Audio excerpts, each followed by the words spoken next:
scanning the black, tracking the heat, never turning back. Control 22, a covert gaze. Control 33, in the cosmic maze. Controls in the mix, secrets untold. Silent watchers, brave and bold. In the shadows, they silently glide, protecting our interest, far and wide.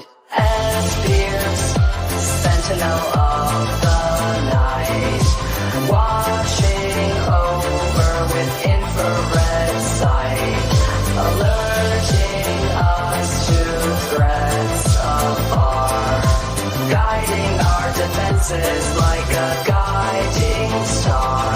In the silence of space, they keep their post, shields unseen yet feared the most. With precision and speed, they warn of danger, keeping us safe from the missile's anger.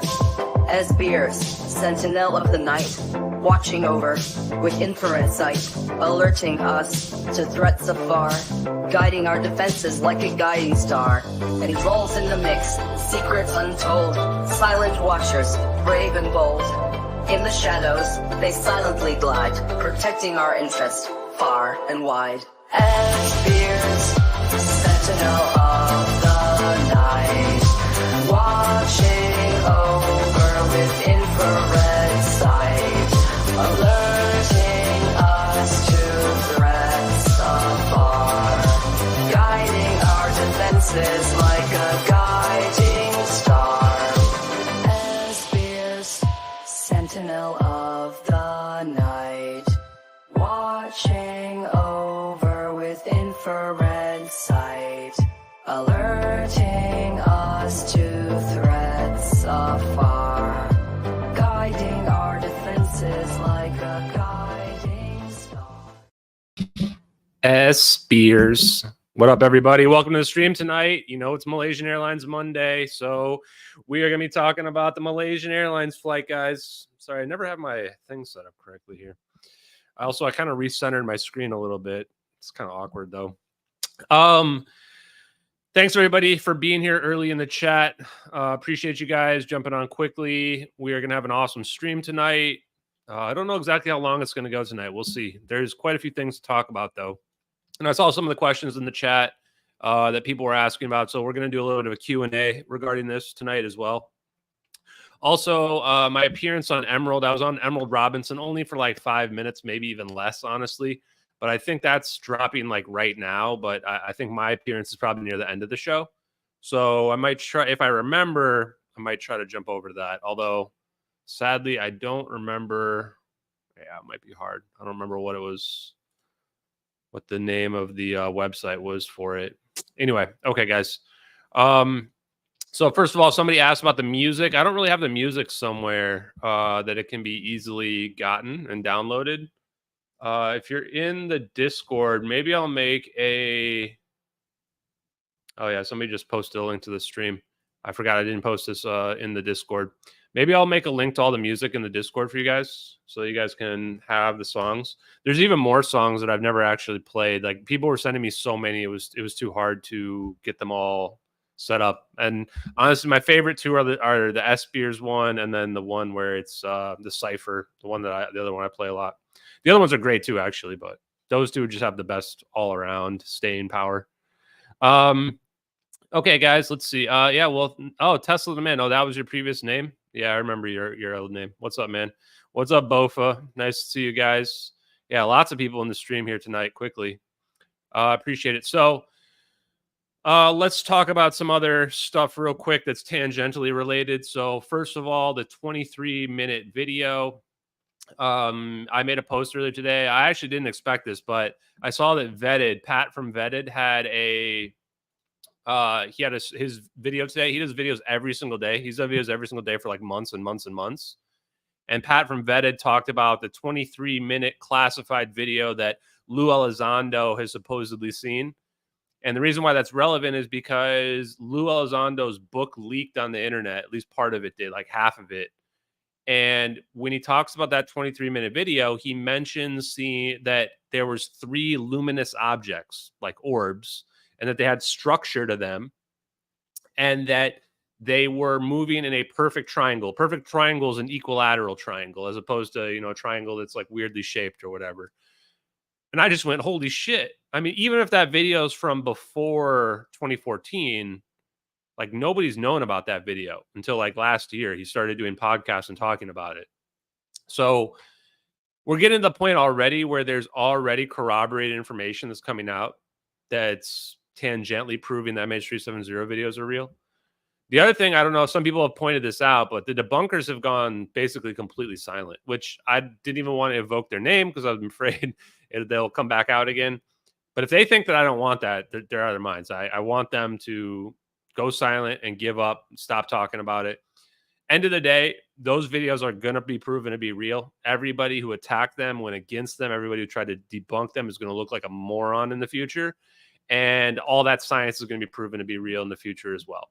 So I've set myself up at this point where nobody can claim that I was guessing or whatever. I've doubled, tripled down, done 100 podcasts, and I don't even know how many streams, lost count, right? So at a minimum, nobody can deny that I didn't claim that those videos were real and that the science was real and try to prove it to people. Okay, now that video, let's go ahead and show our videos here. And they're not my videos. Everyone tries to say that they're my videos. They're not. I'm the person that probably promoted them the most, but I've always been, even now, if anybody wants to do their own investigation into the videos, into the case of the plane, please do so. I've always offered that up. I made all my evidence available. People could use it, what have you. I often, I think there was a post I was looking a few days ago on Reddit. Maybe 2 days ago, 3 days ago. I'm not really sure. But people asked on the Debunker Discord or subreddit, what do you guys think of the fire event? And the fire event, I think, is great to talk about because it's got so much massive amounts of evidence to go along with it, including that it matches the flight path as well, up until the point where obviously the plane didn't go into the South Indian Ocean. And this is what makes people so uncomfortable, is people cannot even acknowledge the evidence for the fire event, because acknowledging the massive amount of evidence would mean that they've been lied to and that they've been promoting a false story of the plane going in the South Indian Ocean, which it didn't go, which shouldn't really be controversial because we found nothing in the South Indian Ocean. Like, can you guys imagine if somebody tells you, hey, go look across the street. I buried some egg. I put some eggs in the bushes across the street. Go find the eggs in the bushes. In fact, they're not even hiding in the bushes. They're just in plain sight. And you go search there. And you search there for months and months and months, and you never find anything. And then you come back and search again, and you never find anything again. At some point, you would begin to question whether or not what you were told on that information that led you to go look for those eggs, Easter eggs or whatever, was a lie. Not in the case of MH370. They just keep failing to find anything, and they keep it's got to be there, even though there's no acoustic detections consistent with a plane crash. The debris washes up in the wrong continent in Africa. This doesn't give anybody any pause. They immediately think, nope, the plane must have flown for 7 hours or 6 hours undetected, where no witnesses ever saw it, into the South Indian Ocean. No one ever saw it there. No debris was ever found there. Nothing. Why? Well, because somebody on TV told me. They said that satellite pings, that somebody did some analysis on some satellite pings. Was it government? No government did it. Just some random people. Random people did analysis on some satellite pings, and therefore it must have gone in the South Indian Ocean. That's not possible to be fake. Just crazy, chat. Hey, K-Stack, welcome to the party. Okay, so let's look at the videos, because today is Malaysian Airlines Monday. So let's first look at, this is the high definition satellite video that we found, I don't know, not that long ago, like a month ago maybe, guys. How long ago did we find this video?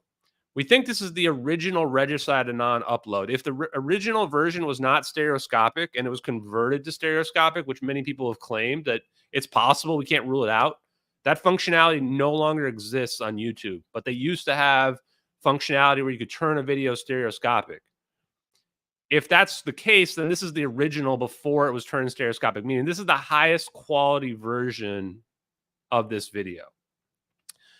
Now, look at that triangle formation. Can you imagine, let's pretend like you're Lou Elizondo, and you theoretically have access to classified videos of UFOs. This is pretty much what I would expect it to look like, right? I mean, at least a satellite video. I mean, I don't exactly know. I don't have access to spy satellite videos, but this is what I would imagine a spy satellite video to look like. And that's a perfect triangle formation around a plane, spinning around a plane in ways that conventional propulsion cannot explain, like, no doubt. So the fact that there's, and also orbs and triangle formations have been in the zeitgeist for the last few years, but not really back in 2014. I'm sure there were some instances, but it wasn't really that popular back then.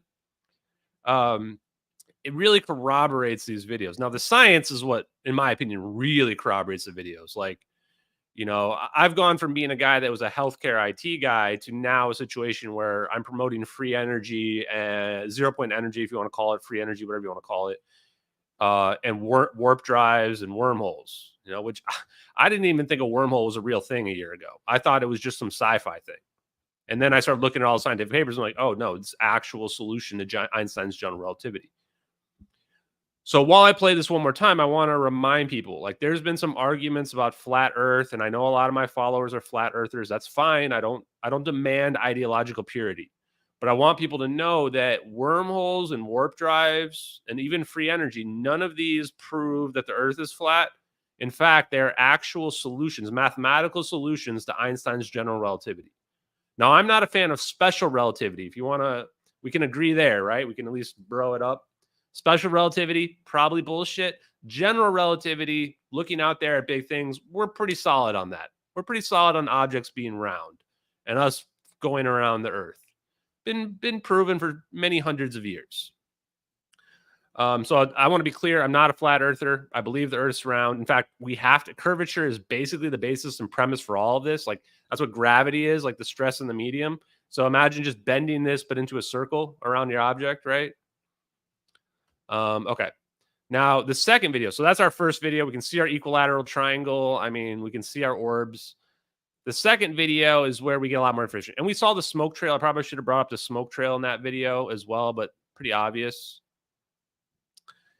And one thing I point out, but I'm pointing it out again, is that the people that are the skeptics and the debunkers, they never will admit that we're seeing smoke come out of the back of the plane. Because if they admitted that this was smoke coming out of the back of the plane, which clearly it's smoke coming out of the back of the plane, then that would be giving credence to the theories that I've been promoting, the fire event.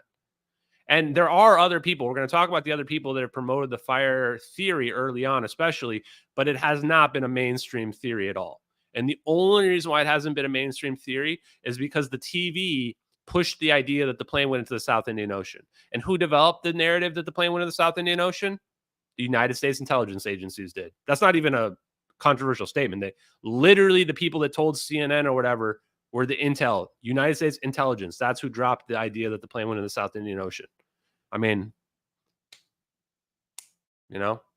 so we're seeing the smoke come out of the back of the plane there. Now, I want to point out here, when you see this in close up, this is where we can tell the smoke's not coming from the engines as well, right here. So you can tell this smoke is not lined up with the engines. It's much higher than where the engine is. Now, this is partially because the plane is decreasing in altitude here. We know that because there was some analysis done on this that shows that this has to be decreasing in altitude to make this turn. And it's a pretty sharp bank turn that it's making here as well. It's within the capabilities of the plane. People also would try to claim the plane's moving too slow here. They actually try to claim both things. One person literally just took 2 frames and they extrapolated and decided the plane was moving like 1,200 miles an hour or something like that. It's like you can't just take 2 frames and extrapolate, man. That's not how science works. That's how you come to wrong conclusions with extrapolation. But the plane is actually moving around 200 to 250 miles an hour, which when you're turning, you slow down, right? Planes do as well. So it's not stalling out or whatever their bullshit idiots claim. So you can see the smoke here. You can see this hot smoke coming from the belly of the plane. And it's the same temperature as the engine.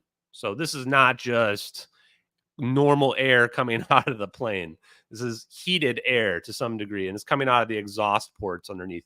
Theoretically, it could be coming out of some holes that are underneath the plane as well, but I don't think we necessarily have to assume that the plane has got giant holes in it. Okay. So this is, and presumably here, there's heat exhaust on both sides of the plane. This is where people get confused, right near the landing gear. So you can imagine the smoke wrapping around the hull of the plane. Wrapping around the hull of the plane. We know this is not contrails. So anybody that even tries to say the word contrails, they're literal disinformation. The definition of disinformation is spreading false information with the intention to be deceptive. Okay. And so we know it can't be contrails because the clouds in the background are too low. So even if you don't think the videos are real, you can't call this contrails because it's not possible to be. So what are your other options? Exhaust or smoke? I don't think exhaust is going to show up as thick like this generally, but can't 100% rule it out. Okay. So there we go. I mean, look at this heat signature as well, guys. I mean, pretty wild. Consistent with DoD's image on plasma physics and magnetic monopoles. Okay, so let's talk about the battery situation a little bit as well. So somebody asked, did the batteries explode inside of the aircraft? So a lot of people make a lot of assumptions about how a lithium ion battery fire would play out. Thing about a lithium ion battery fire, like the letter dash and Forbes said, is actually to be a relatively controlled burn. Now, what I mean by that is that it's not going to be a situation where all of the batteries instantly ignite together. It's not like a bomb, but it can lead to a situation where you have a cascading effect, depending on how the batteries are packaged. And lithium ion batteries in general cannot be put out by fire extinguishing devices. The Halon 1301 is not sufficient to permanently put out a lithium ion battery fire due to something called thermal runaway. Okay. This is why lithium ion batteries are so dangerous, thermal runaway. Now, the number one cause of thermal runaway is defects in the manufacturing process. Okay, so defects are generally. They can also have issues where, like, if they were get dented or somebody hits it, that can cause them to explode. Sometimes heat can, but from talking to some experts about it, the heat generally has to be like 200 degrees Fahrenheit or above, so it's got to be really hot. It was hot that night. I talked to Catherine T back in October of last year. She said it was around, I think she said 30 something degrees centigrade, so like 100 degrees. So it was warm, but not really warm enough that the batteries are just going to ignite from heat. But the batteries were put together that day. Okay, so the lithium ion batteries were put together that day. Now let's take a look at what a lithium ion battery fire can do and how big and damaging it can be, just to have some context. So I'm going to pull up my Twitter account. I posted an image, and every time I see lithium-ion battery fires on social media, I usually post it just so that people can have some context, because I don't think people realize how scary and dangerous these things are. So let me see, where is it?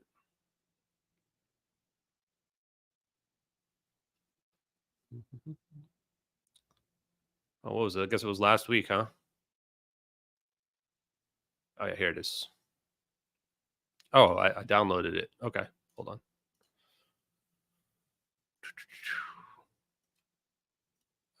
Battery fire, lithium ion battery fire elevator. Here we go. Okay. This is I edited, by the way. Full one as well. I didn't post a full one on Twitter because it's graphic. You literally see the guy's chart. So he's got oops, crap. Sorry. He's got with him what looks like to be a battery for like a scooter or something. So this is a pretty big battery. Okay. I will answer the question. For some reason, everybody always they think for some reason if there was a fire, the orbs can't be involved. I don't know why people think that, but I guess for a lot of people, you can only hold one thought in their head at the same time. But the answer is both. To the person who's speaking down here below, the answer is both. So, let me just ask you this. I'll go back real quick. If MH370 was a fire event, why is nobody talking about that?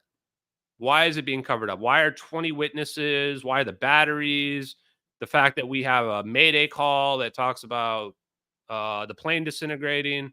Why is all this being covered up? It's a pretty normal event. A bunch of planes have burned up. We never covered them up and said the plane went into some wild goose chase into the middle of nowhere where nobody ever found anything. So why would we cover that up? Well, the MH370 videos are a pretty good reason to cover up a fire event, right? Right? So this is, again, the reason why nobody is allowed to give credence to the fire event. Because if it was a fire event, the plane's not going to last for 8 hours. It's not going to make it that long. But it could last for an hour, 2 hours, maybe 3 hours. I mean, that's how long the fire extinguishing devices last. But if people gave credence to the idea that it was a fire event, now you've got some explaining to do. Where's the plane? Things should have crashed somewhere. We just have no plane anywhere, and the search area is really small.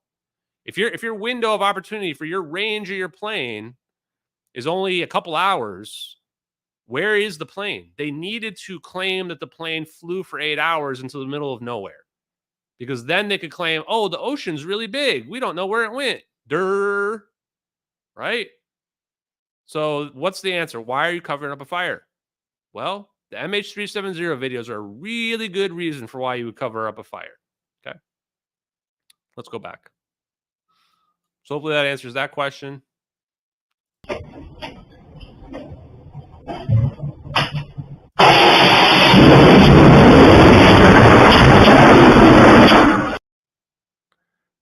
Let's see that again.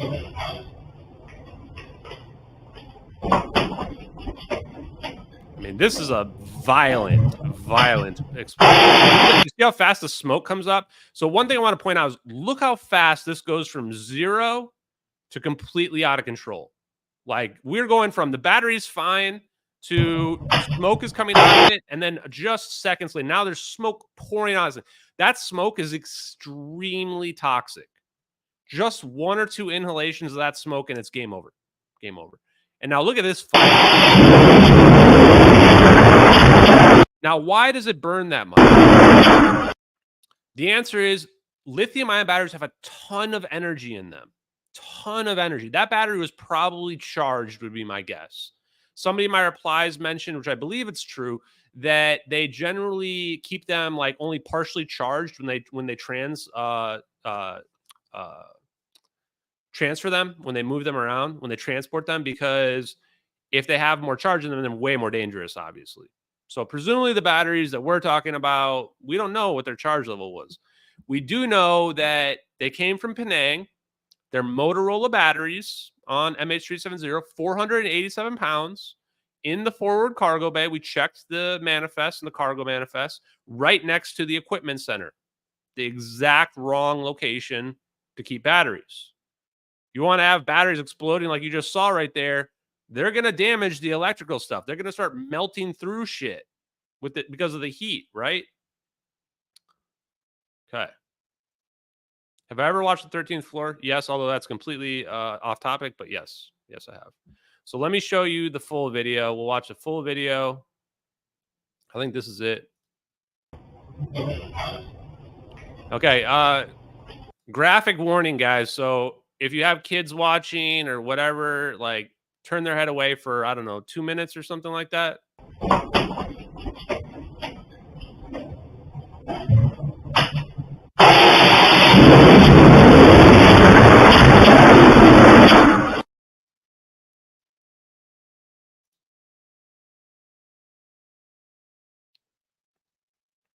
Yeah, the thumbnail's pretty good tonight. So this guy opens the door and he's horrified, right? And these people come and they've got fire extinguishers and they don't know what to do. So this situation's not going to be good, I don't think, chat. Not going to be good for anybody. They pull them out too, guys. Get ready. Make sure the kids aren't watching. Apparently, somebody told me he lived for like a month. Oh my, I mean, he's charcoal. He's charcoal. Apparently, he lived for like a month somehow. Like in the hospital. Look at that. So, yeah, do I think that the people on MH370 are alive? No. No, chat. And I don't mean to, I'm not trying to laugh at the situation, just how horrific this is. It's hard not to. So yes, I think that, and because of the fumes, and the other thing I want to point out as well is that I'm going to pull up some of my posts on the fire event. Okay. Okay. So there was a few weeks ago, there was a fire in South Korea. I think it was Seoul. 23 people, 22 or 23 people died. And there's actually a video of the fire igniting with the lithium-ion batteries on a pallet in front of them. And the guy's like trying to put it out with a fire extinguisher. And I thought, how could all these people die? I mean, just start running away, right? The plant's going to burn down, whatever, will run away. The answer is the smoke is that dangerous. 1 or 2 inhalations of that smoke, you're out. And then you're going to burn to death. And I also spoke to, and we're going to talk about this here in a second. So last week, I got in touch with Billie Vincent. Okay. We'll show a couple of his posts about MH370. And the reason why was because I was searching MH370 and I started noticing these articles. And the articles actually, some of them predated Malaysian Airlines admitting that the batteries were on the plane. And I thought, wow, how did somebody know that there was potentially a fire event without even knowing the batteries were on the plane? And Billie Vincent, he had already speculated this based on the situation and based on that stuff right there as well. And that he told me about some other incidents, which one of the incidents that he told me about, and I'll pull that up as well, is UPS Flight 6. Okay. So UPS Airlines Flight 6. Let's pull this up and take a gander.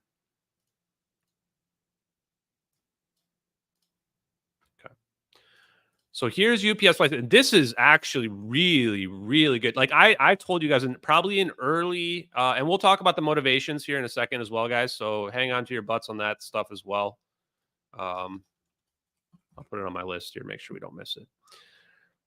So if you watch my early stuff back in like October of last year, I had mentioned the fact that many planes burnt up. Like when we figured out about the fire event, and let me just recap the evidence for the fire event. Okay. So we've got 2 videos that see smoke coming out of the back of the plane, flying very low. Looks like doing an emergency descent.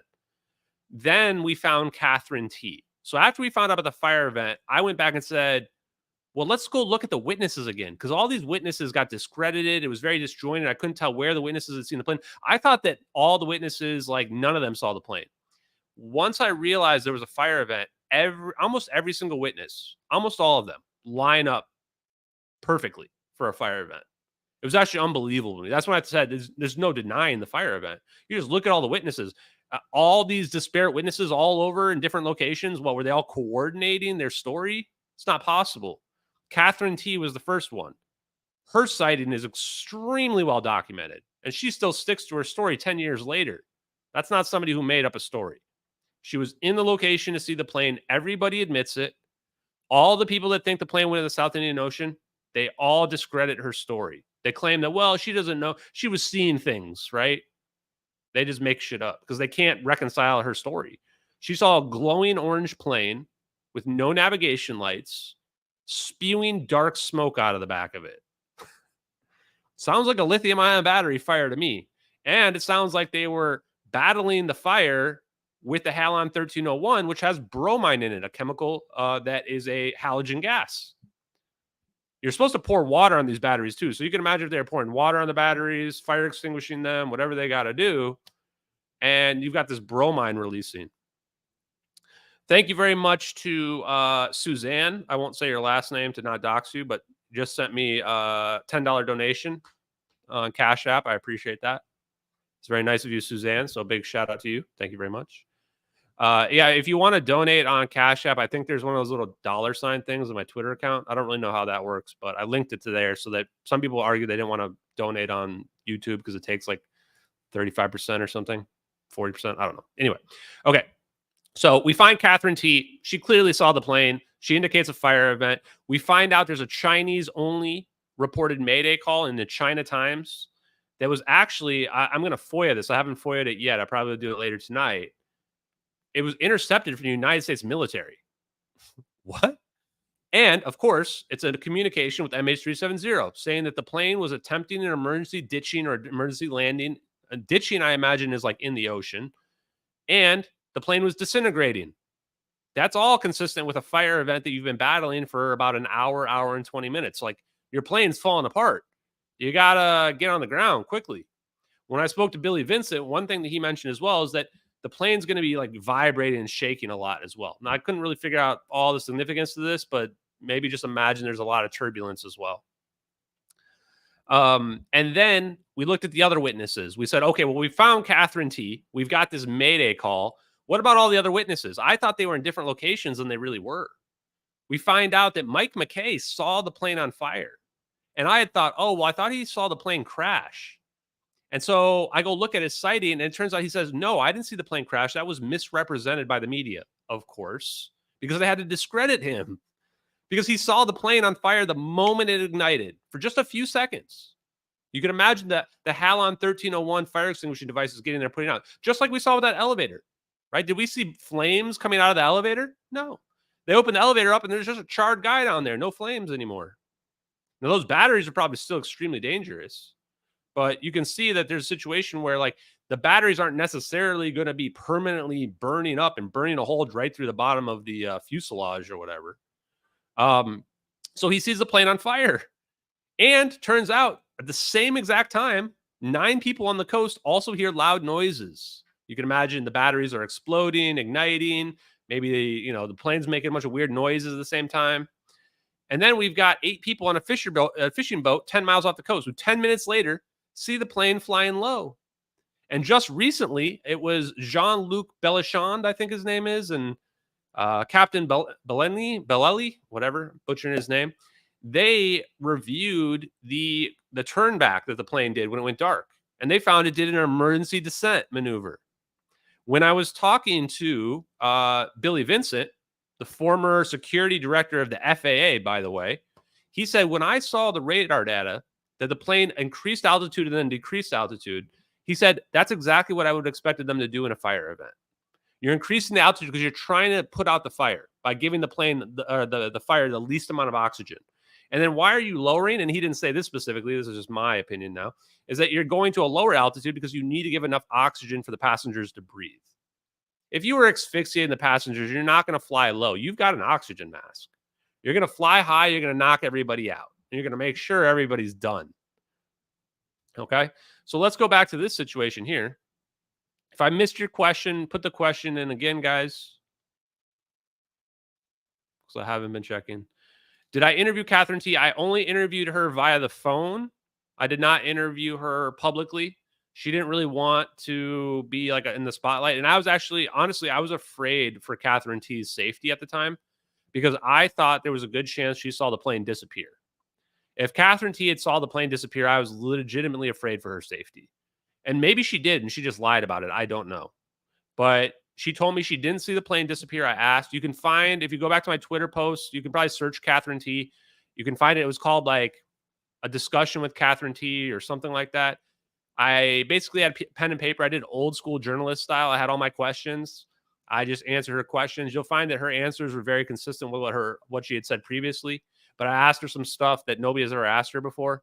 Like if she saw other boats, she did not. If she smelt anything, she said she didn't have a sense of smell, so she couldn't smell anything. So some pretty interesting questions. You can go back and take a look at that. So we've got 20 witnesses. Oh, and we found a new witness as well in Kota Baru, which is on the east coast of Malaysia. I guess this is east for you guys. So about 10 miles off the coast, those fishermen see the plane flying low on the boat, and then there's a town right there on the coast. Now there's 2 sightings in that town. The problem with the sightings is the direction the plane was going isn't accurate. It's like they say it's going towards the water. But, again, with witness sightings, you can't really take them with 100% certainty. And I don't take all these people at face value, but when you look at all of them together, they tell an overarching story that's consistent with the supporting evidence. Now, one of the 2 witnesses who was in this town of Kota Baru saw the plane on fire as well. So we've got another witness who claims to see the plane on fire. So we've got 20 witnesses about-ish that support a fire event, directly or indirectly, which to me should be pretty undeniable. Now, you generally don't want to pour water on lithium-ion batteries, but the answer is that's literally what they do. So they have these bags now. So they've banned lithium-ion batteries in the cargo of passenger planes, by the way. And actually, I think I don't know if this Wikipedia page mentions it, but it was it's kind of unclear exactly when they did it, but it was sometime around this incident with MH370 that they banned them. Now, what they do and there's been 74 incidents in the last 2 years, each of the last 2 years, 74 incidents of lithium-ion battery fires in the United States in the passenger area of the plane, not in the cargo, in the passenger, where somebody's phone just starts burning up. And what they do, and this is a tiny battery right here, this isn't even a pound probably. They take a bag. I don't know if I have one sitting around, but they take a bag. They have this special bag. You throw your phone in the bag, and then they just start pouring bottles of water on it. Just start pouring bottles of water on it. There's actually videos of it. You can see it online. Sometimes people will video it when it happens. So 74 per year is over 1 per week. So these batteries are extremely dangerous. You do not want these in the cargo of your plane, period, guys. Okay. Now, we're going to get to the motives here in a second, but first I want to look at UPS Airlines Flight 6. Okay. Cargo plane by UPS, of course, if you guys don't know, United Postal Service, UPS Airlines. It was flying from Dubai to Cologne, Germany.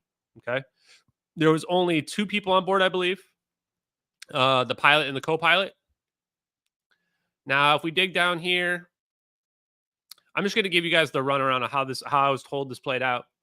I believe it's supported here generally. So what happened was, I believe it was the pilot went. So the fire starts on board the plane. They decide to turn around and go back towards Dubai. The thick smoke required them to use the VHF to relay messages to the Bahrain ATC. Interesting. It was unable to see the radio through the smoke. Wow. So actually, they couldn't even see the radio because of the smoke. Now, you're going to get to, this is going to be pretty important because we're going to propose a new answer for why this plane didn't land in Penang. Because we know this plane turned back over the Malaysian Peninsula and didn't land in Penang. But we know it was flying low because the co-pilot's cell phone pings the cell tower. So that means they had to be under 7,000 feet. They were flying low. So what we're going to end up proposing is that potentially the smoke made it so that they could not see out the window. If you can't see out the window, how do you land a plane? Especially if you have no power. It's not safe to land. This is the real reason why MH370 didn't land. We had previously proposed the idea that the landing gear was damaged. They couldn't dump the fuel, that maybe they were overweight. But none of those are going to prevent you from landing. But smoke blocking your window, that would make it so that you can't land, right? Pretty scary. And they probably also couldn't dump the fuel. So there's more than one factor, but the fact that you can't see is scary. If you can't see your radio, that's also really scary. What if they were trying to get the smoke out of the plane and they couldn't see the radio and they didn't communicate? Or they were trying to communicate, right? Also interesting. So he disengaged the autopilot to fly manually. This is exactly what happened with MH370. The plane did a manual turn back. They turned off the autopilot. So now look at this part. He discovered he had no elevator control. The fire had burned through the protective fire-resistant liner that covered the cargo hold and destroyed the primary flight control system, crippling the 747. Hello. Well, what happened to MH370? Well, now based on this, I'm going to say beyond any shadow of a doubt, the lithium-ion batteries in the forward cargo bay burnt through the cargo hold, and they caused an electrical fire which damaged the electronics bay, crippling the plane. This is why the plane went dark. It didn't go dark because the pilot turned it off or whatever they're trying to claim. No, it went dark because of the fire. Doesn't that make way, way, way more sense? So the captain's oxygen mask failed. So the oxygen mask failed as well. How scary is that? Relinquished command to the first officer.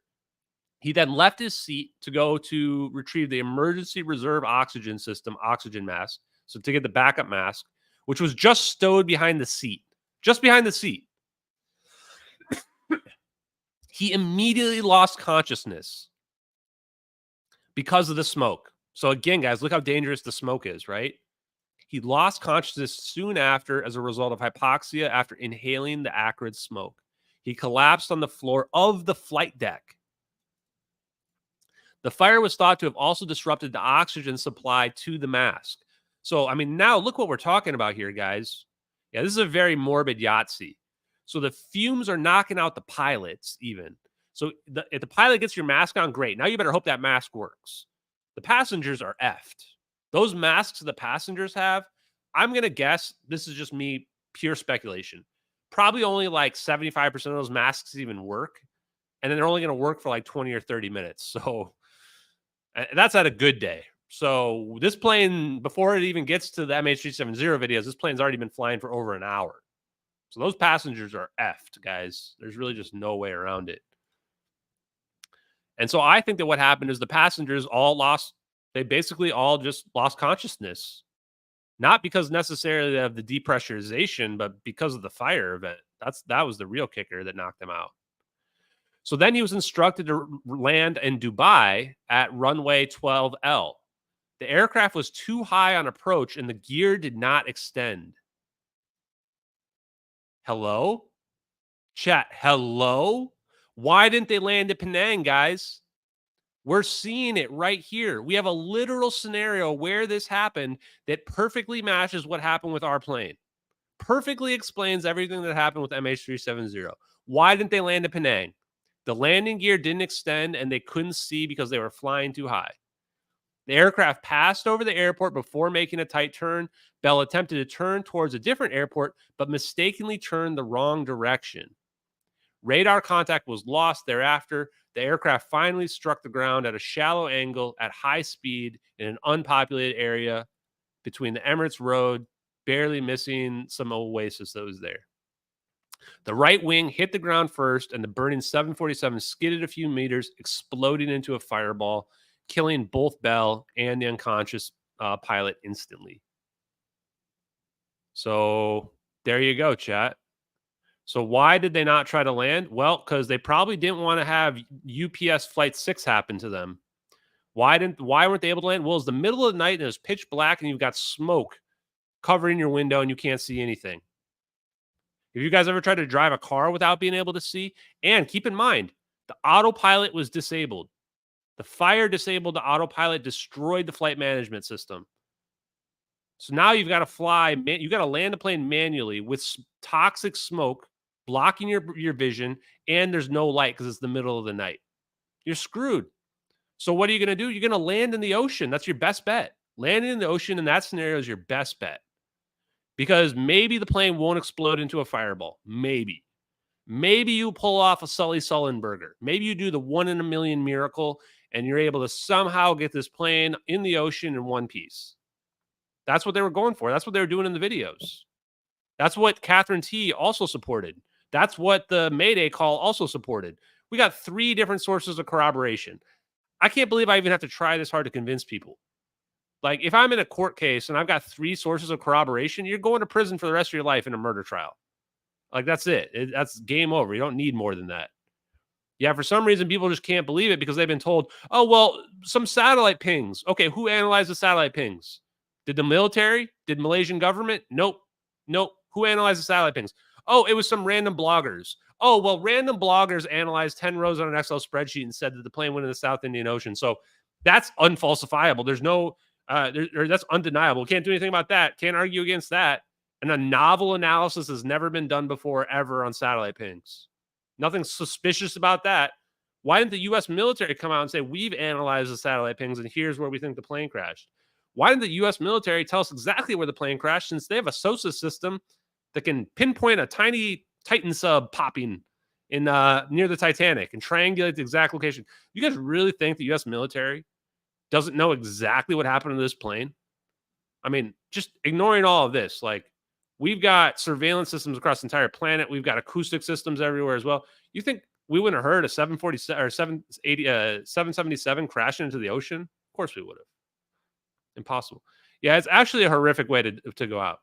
So this was crazy to me because I knew these incidents happened. You can hear me talking about them on old podcasts, and I did a couple tweets about them, but I never really looked into the details of it to realize like how close the details matched. So when I was talking to Billie Vincent, he was like, this is the reason why I thought it was a fire. Because I said, how did you know it was a fire before like the batteries were even known? And he's like, well, he tells me the story. He tells me the history of his job. He tells me, also somebody else just sent me money. Thank you, Jessica. I won't say your last name as well, but thank you for the $10 donation. Suzanne and Jessica. You guys are the real heroes tonight. Appreciate you guys. Really nice of you. I'll get a martini on you guys. Thank you very much. Now, So when he tells me that, I go, okay, well, this makes sense, right? He knows all this history because the public doesn't realize how dangerous these batteries are, especially not in 2014. Not at all in 2014. Even in 2024, a lot of people are very surprised by how dangerous the lithium ion batteries are. Even I was surprised to find out how dangerous they were. That's why when I fly in the planes, I'm not even scared of the orbs, although a little bit scared of the orbs. I'm more scared of a fire. Don't put these batteries on your planes, guys. Don't bring these batteries in planes. So, and then I ask him, and there's more that goes along with that as well. So let's look at my post with Billie Vincent as well, just to remind myself some of the other stuff. Oh, yeah. So one other thing that he mentions is that, and this is somewhat speculative. I don't want to get anybody libeled or slandered here, but he says that these lithium ion batteries used to be prone to being defective. Now, remember, what did I say? And this is something I knew before he told me this information, is that the number one reason why these batteries ignite is from defects in the manufacturing process. And it turns out the reason why these batteries were igniting a lot back then was because the manufacturing process used to have problems with it.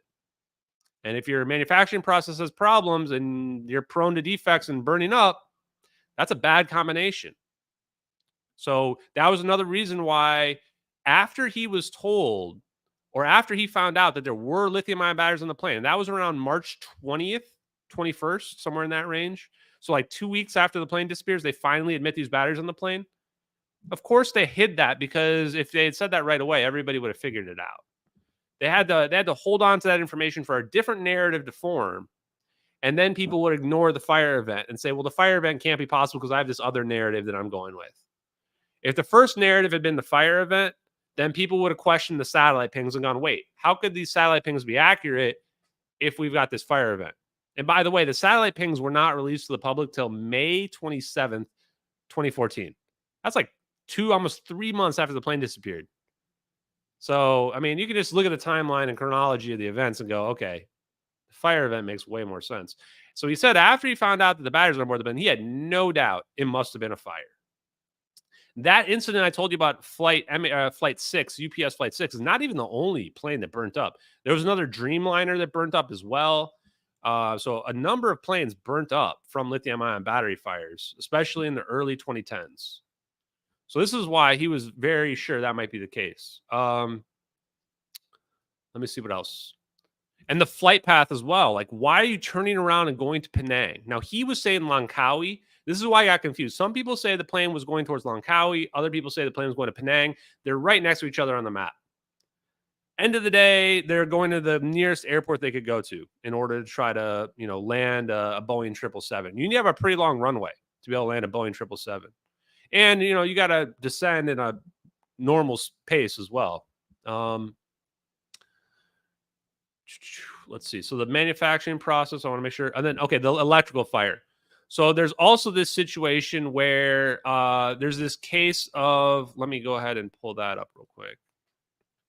If you guys just Google wired MH370, you're going to find this article right here that I'm looking at. A startling simple theory about missing Malaysian Airlines. Now, you know what the crazy part about this? This is March 18th, 2014. When I read this back in 2014, I remember reading this article, probably the day it came out or just a couple days later. And I thought, holy shit, this is what happened to the plane. This makes more sense than everything else. And he pretty much says an electrical fire makes the most sense. Now, what he explains in this, and this proves that I've read this before, is that he thinks that the landing gear got really hot, and then the tire started on fire, and the tire is what caused the fire. Obviously, with the batteries being known, we know that wasn't the case. But this was written before the batteries were even known, guys. This is March 18th. The batteries were not even known until March 20th. I'd be curious to talk to Chris Goodfellow and see if he thinks that the batteries were the most likely cause. Because after you know the batteries, then it makes more sense. Oh, so he was saying Langkawi. So maybe the plane was going to Langkawi and not to Penang. We might have to incorporate that, because Langkawi has a 13,000-foot runway, which is long enough for them to be able to land the plane. So that's interesting. Okay, so then he says, okay, the left turn is key. He was a very experienced pilot with 18,000 flight hours. We know to go to the closest airport of Safe Harbor. Airports are behind us.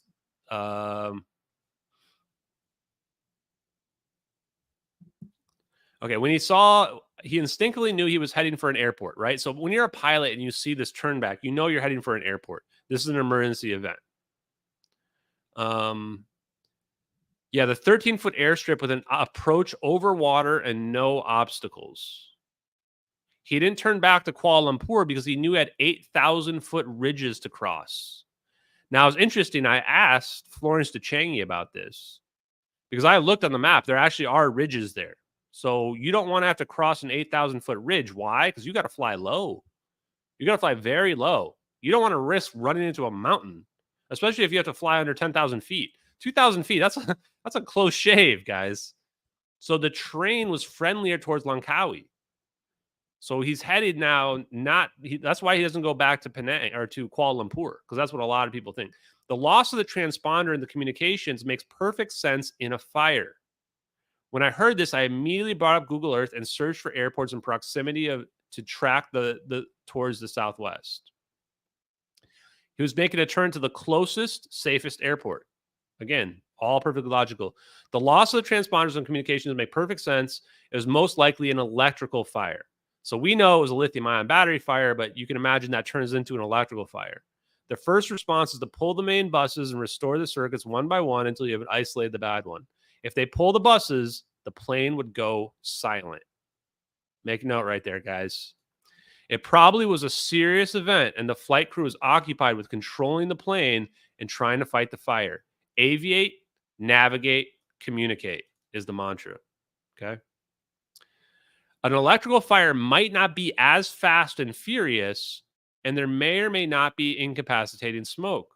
However, there is the possibility, given the timeline, that there was an overheat on one of the front landing gear tires. So this is where he promotes the idea of the landing gear tires. So anyway, I just wanted to show you guys that article a little bit. So again, to me, the idea of the fire is pretty much undeniable. I don't know how people couldn't figure that part out.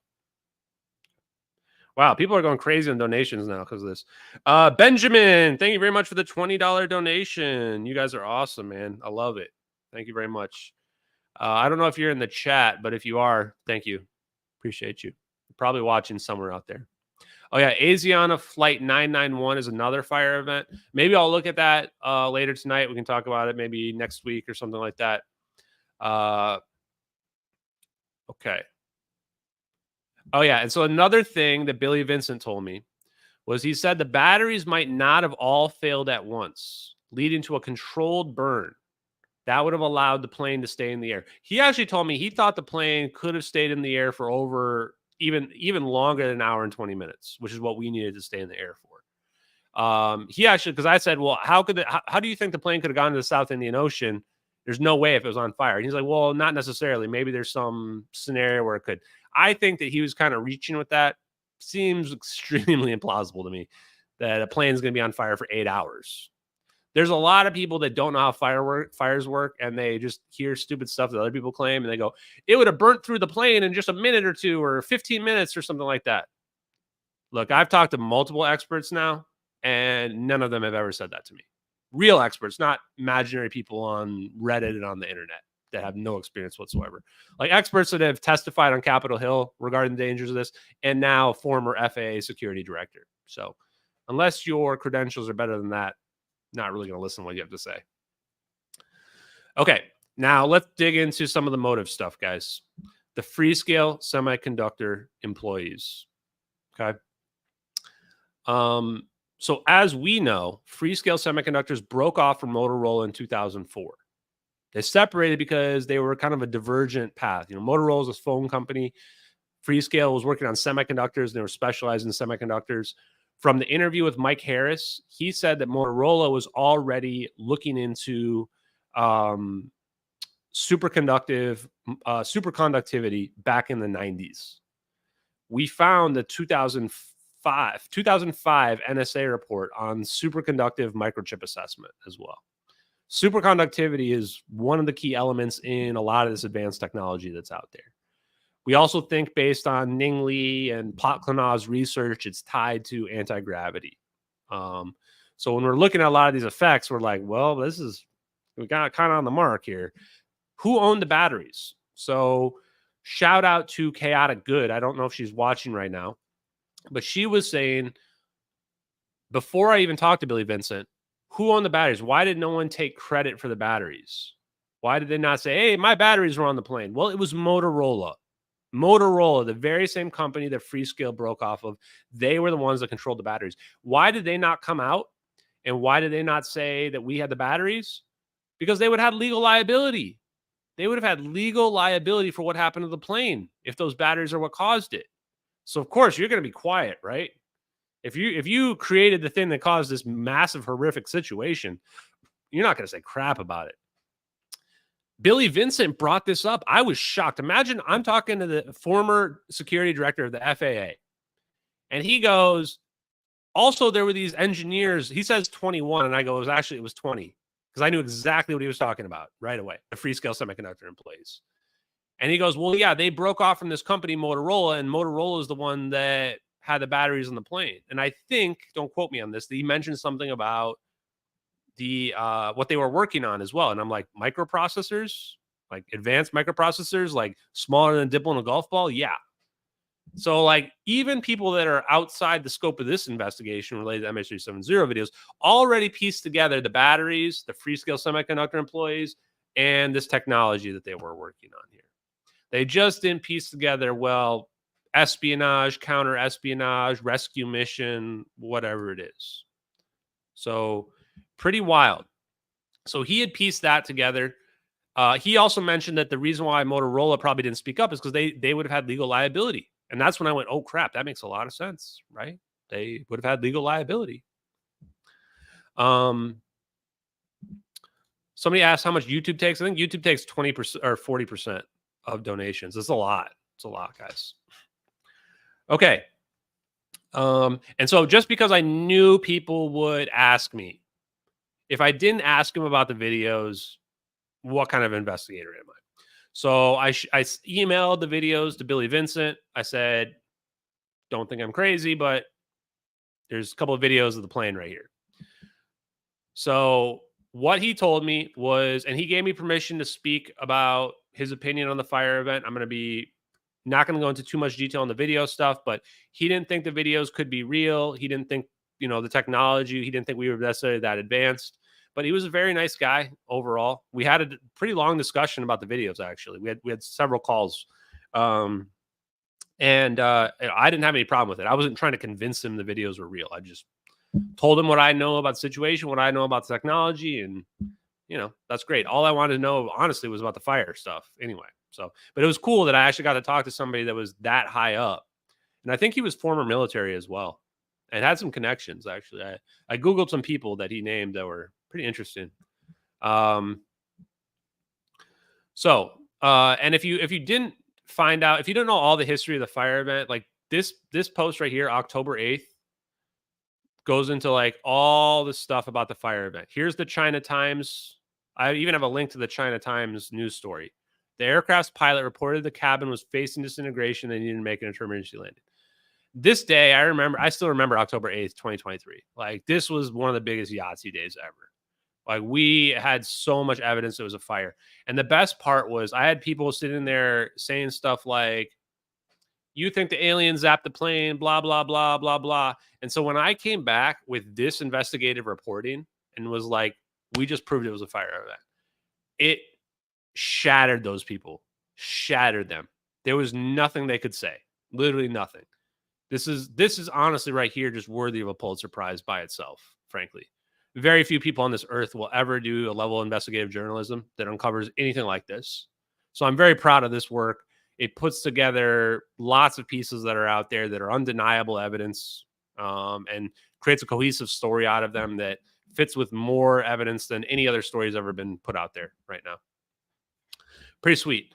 Okay, so the motivations. Also, real quick, before we go to the motivations, so this is where I was Googling Billie Vincent here. Flight not hijacked. So again, March 19th. This is before this article right here that I'm clicking on was before he even knew about the batteries. Aviation expert who gave evidence to Lockerbite trial says the plane was not hijacked as pilots are likely heroes. Billie Vincent, former head of security at the Federal Aviation Authority, FAA. By the way, if you don't know what that is, FAA is the top dog when it comes to airplanes in the United States. Oh, yeah, and he was a key witness in the bombing trial. So he told me a lot about his history and these other incidents they did. He's a very smart guy.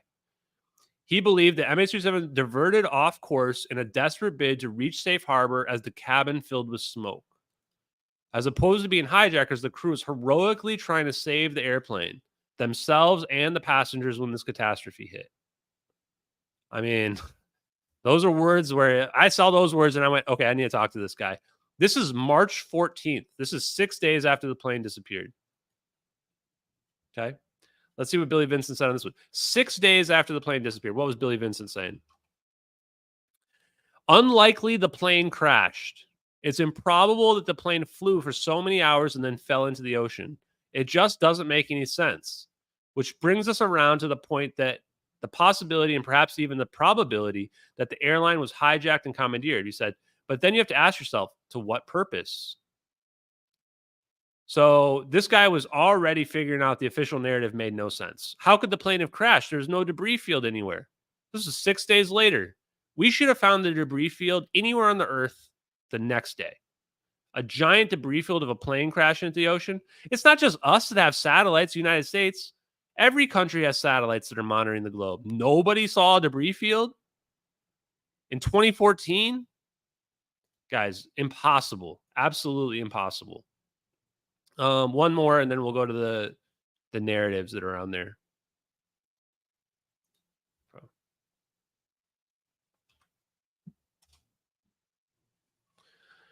He dismissed theories of a terror attack or suicide mission. Again, this is before the batteries were even known.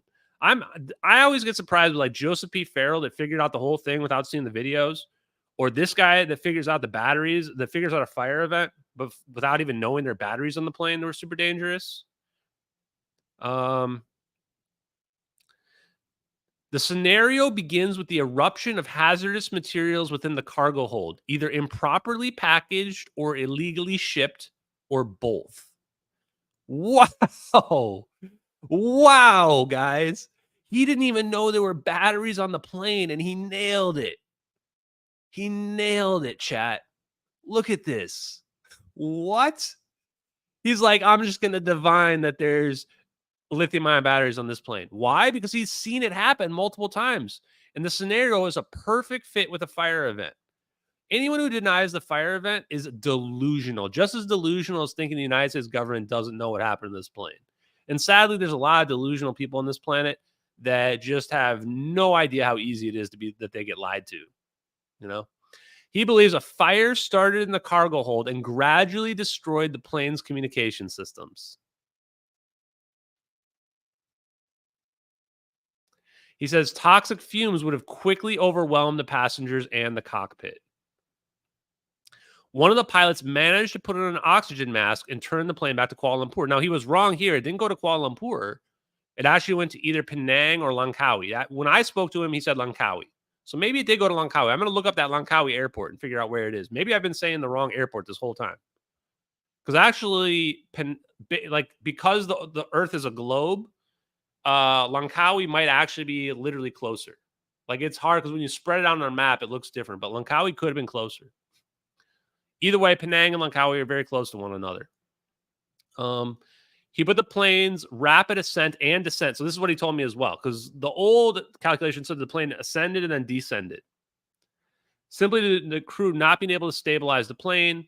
He told me as well that most likely that's what you would do to try to put out the fire as well. The plane continues flying until no fuel remains and then crashes, most likely into the ocean, as there has been no report of an emergency locator transponder.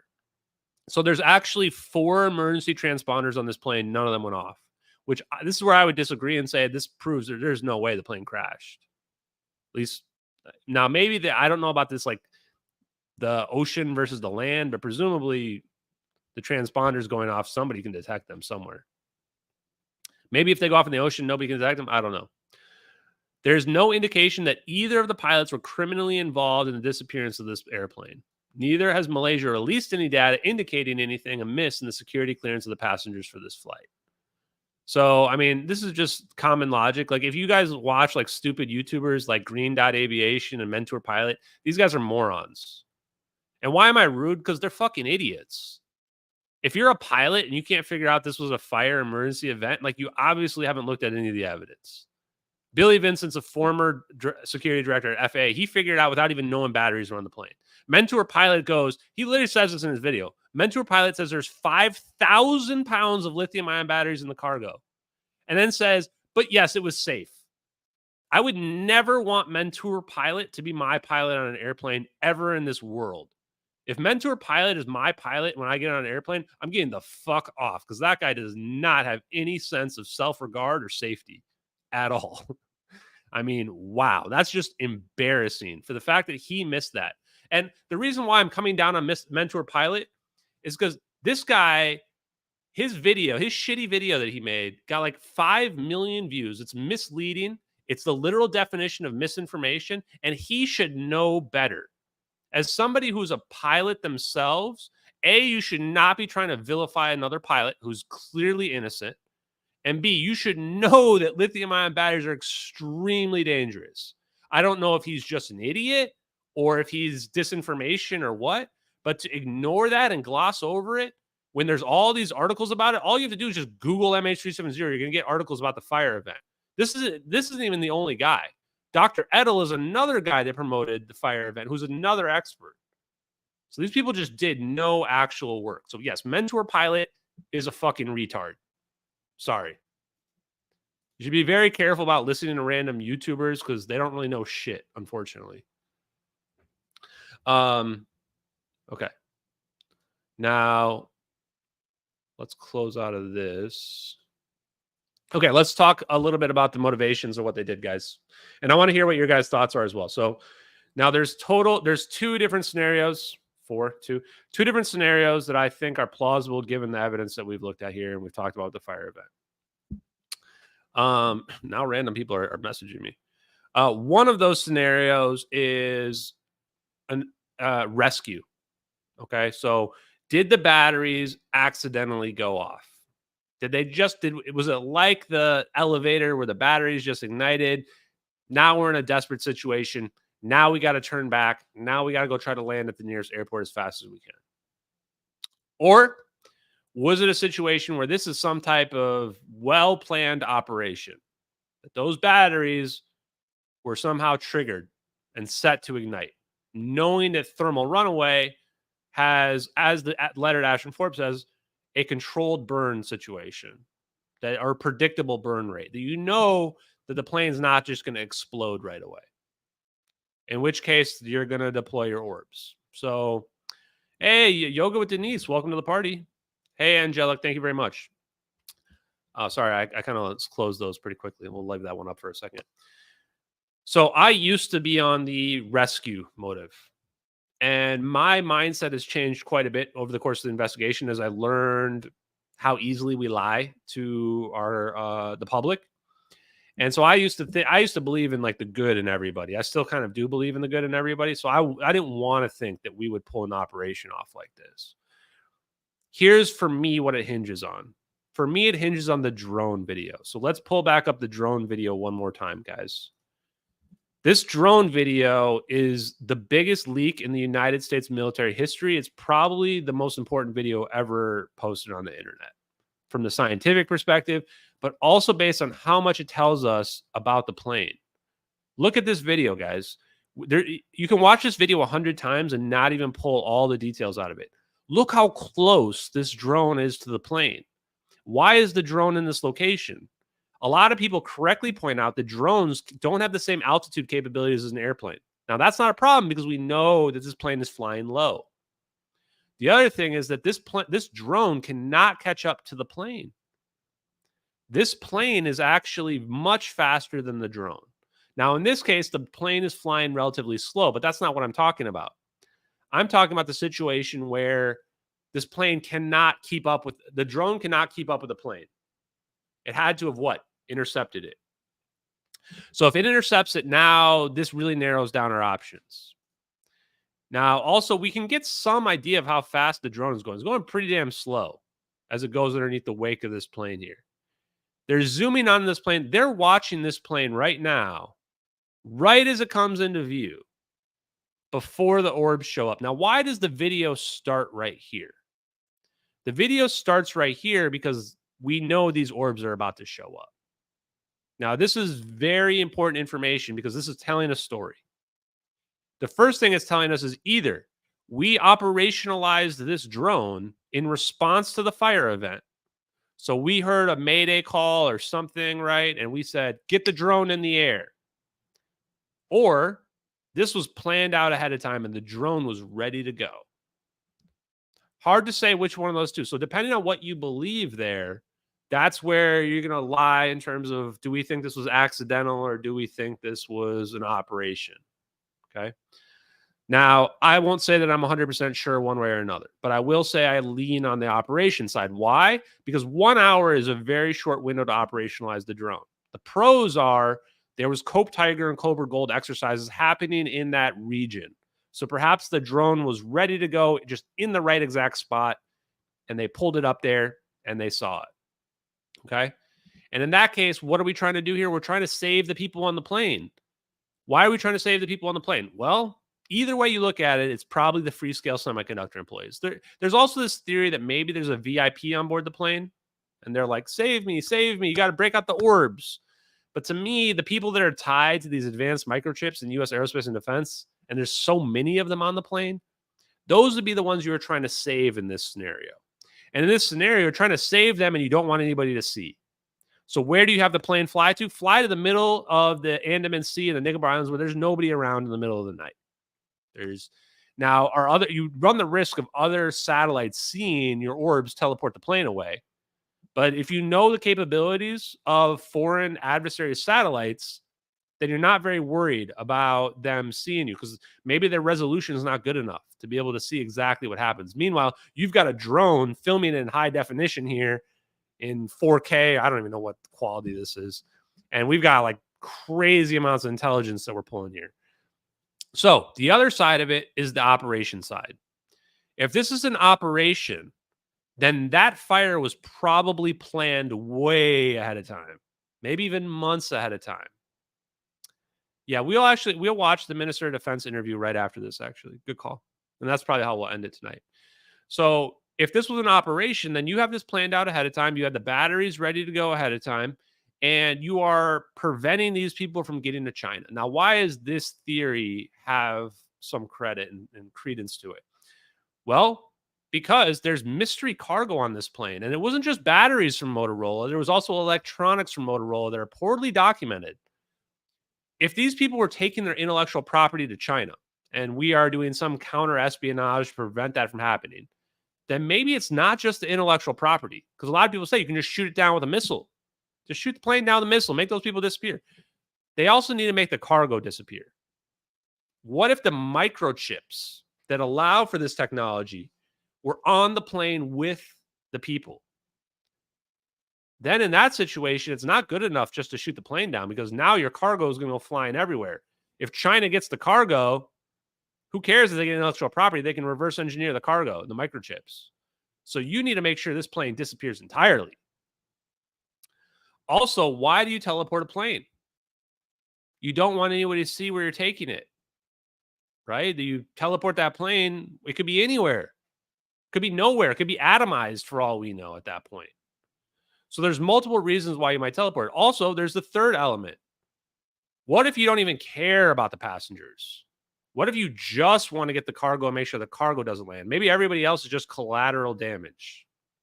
And maybe it's nice if the people survive because then you can put them back into service, but it may be better if they don't survive because then you don't have to worry about what to do with some people who are still alive, right? So maybe they wanted the fire to take everybody out. And they're like, well, fire took everybody out. Good excuse to teleport a plane away, and then we'll just pick up the cargo.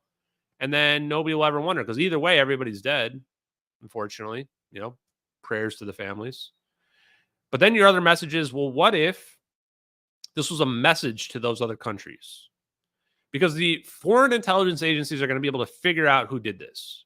And the big question is, why has everybody been quiet? You would think Russia or China or the United States government, somebody would have figured out what happened to this plane. Nobody said anything. Even 10 years later, nobody said anything. That should really startle people. Shouldn't somebody have spoken up and said, these people did it?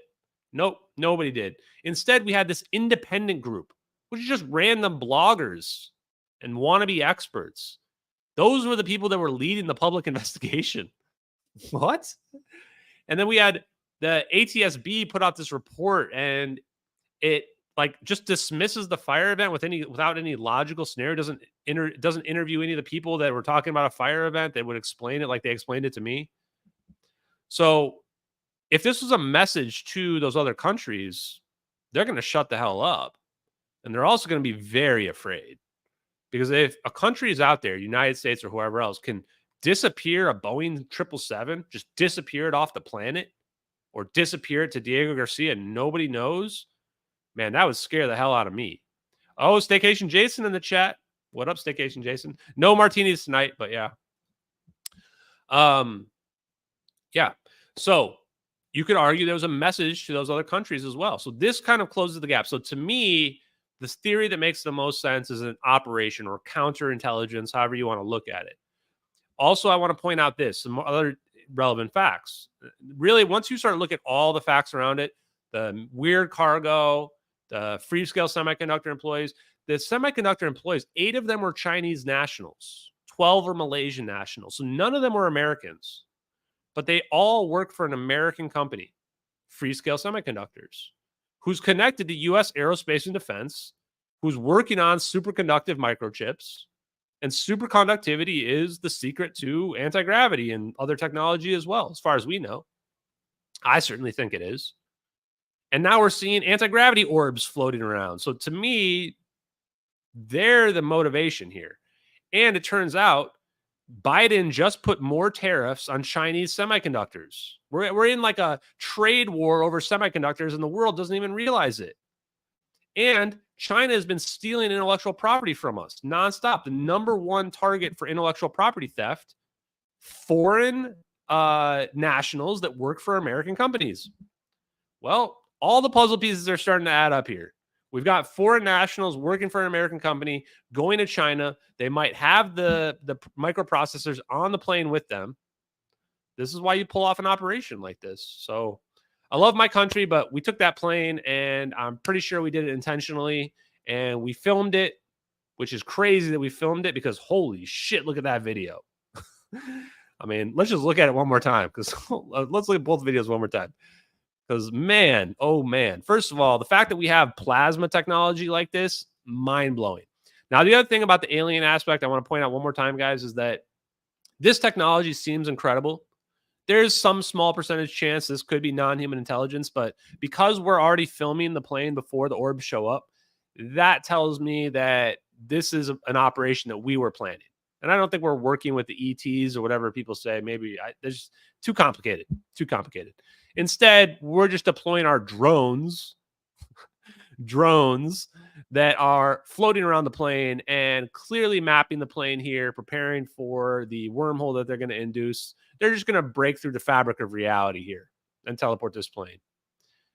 And it's scary that this science is actually out there, and government engineers and scientists and physicists have been writing about the exact thing that we're seeing in these videos years before these videos ever happened. Teleportation Physics Study 2004. And now Eric Davis, the same guy that wrote the Teleportation Physics Study, he's just out here writing about stabilizing wormholes. Literally, I'm not even joking, stabilizing wormholes. So why is Eric Davis, government engineer and physicist, writing about stabilizing wormholes in 2024 papers? I'm just saying, I don't know for a fact, but I can add 2 + 2 together and figure it out. Okay. If people did survive, so I don't think that the people survive. I think people can survive that event. The sad part is I think people can actually survive what we just saw right there. That's not the part I have a struggle with. The fire is the part where I don't think people could survive. I think that the fire was burning for too long on the airplane, and that's going to take people out.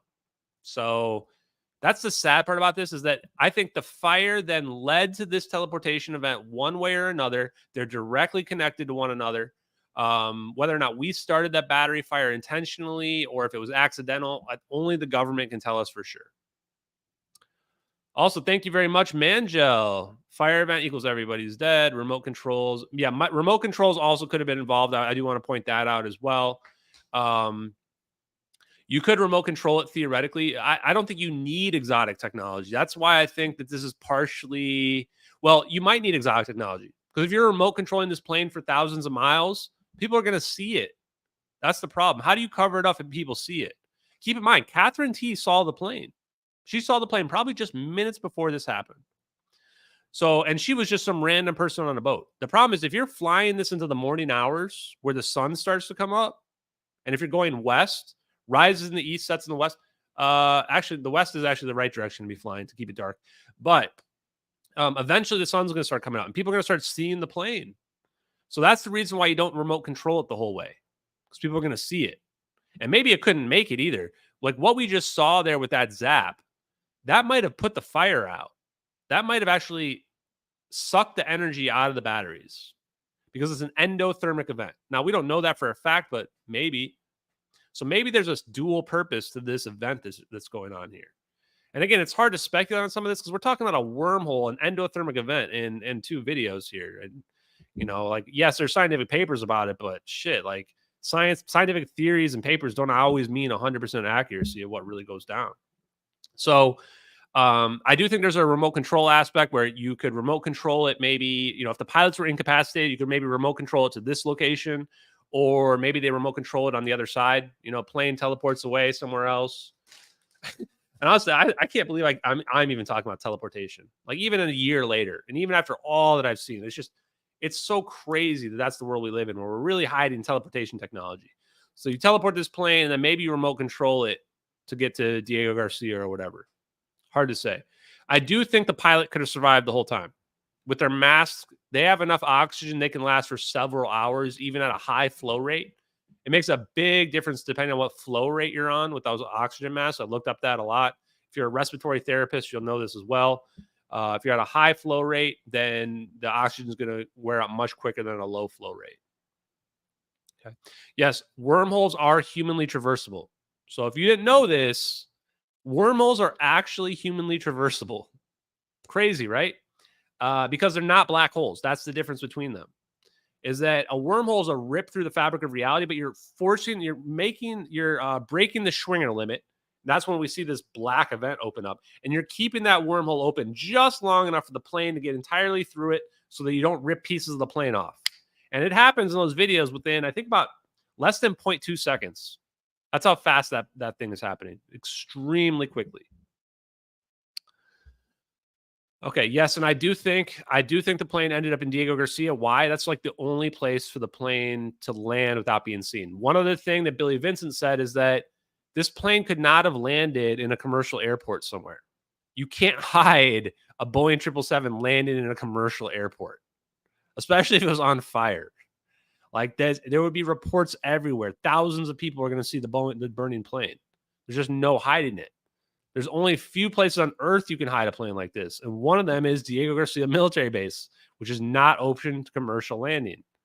So end of the day, I am betting all of it on Diego Garcia. Now, I'm not saying that has to be where it landed. I'm just saying, in my opinion, that's where it ended up because of the Boeing 777 fire suppression device that washes up in the Maldives. Yes, Boeing 777 fire suppression device washes up in the Maldives. And the Islanders, a bunch of Islanders saw the plane in the early morning hours flying south towards Diego Garcia in the Maldives, same location. So let's go ahead and just look at this. And again, this is nothing you have to believe me. Like the fact that this was ignored should pretty much prove that the fire is what happened. I mean, we're looking at a Boeing 777 fire suppression device right here. This is what washed up on shore. Look at it, matches exactly the Boeing 777 fire suppression devices. Somebody on one of these podcasts tried to gaslight me to claim that he thought it was better matched to some Russian missile thing. I'm like, what the fuck are you talking about, man? Like, it's one thing to like make some bullshit like that up, but like the plane literally disappeared, and then less than 2 weeks later, a B777 fire suppression device, clearly a B777 fire suppression device, washed ashore. It has to be empty as well.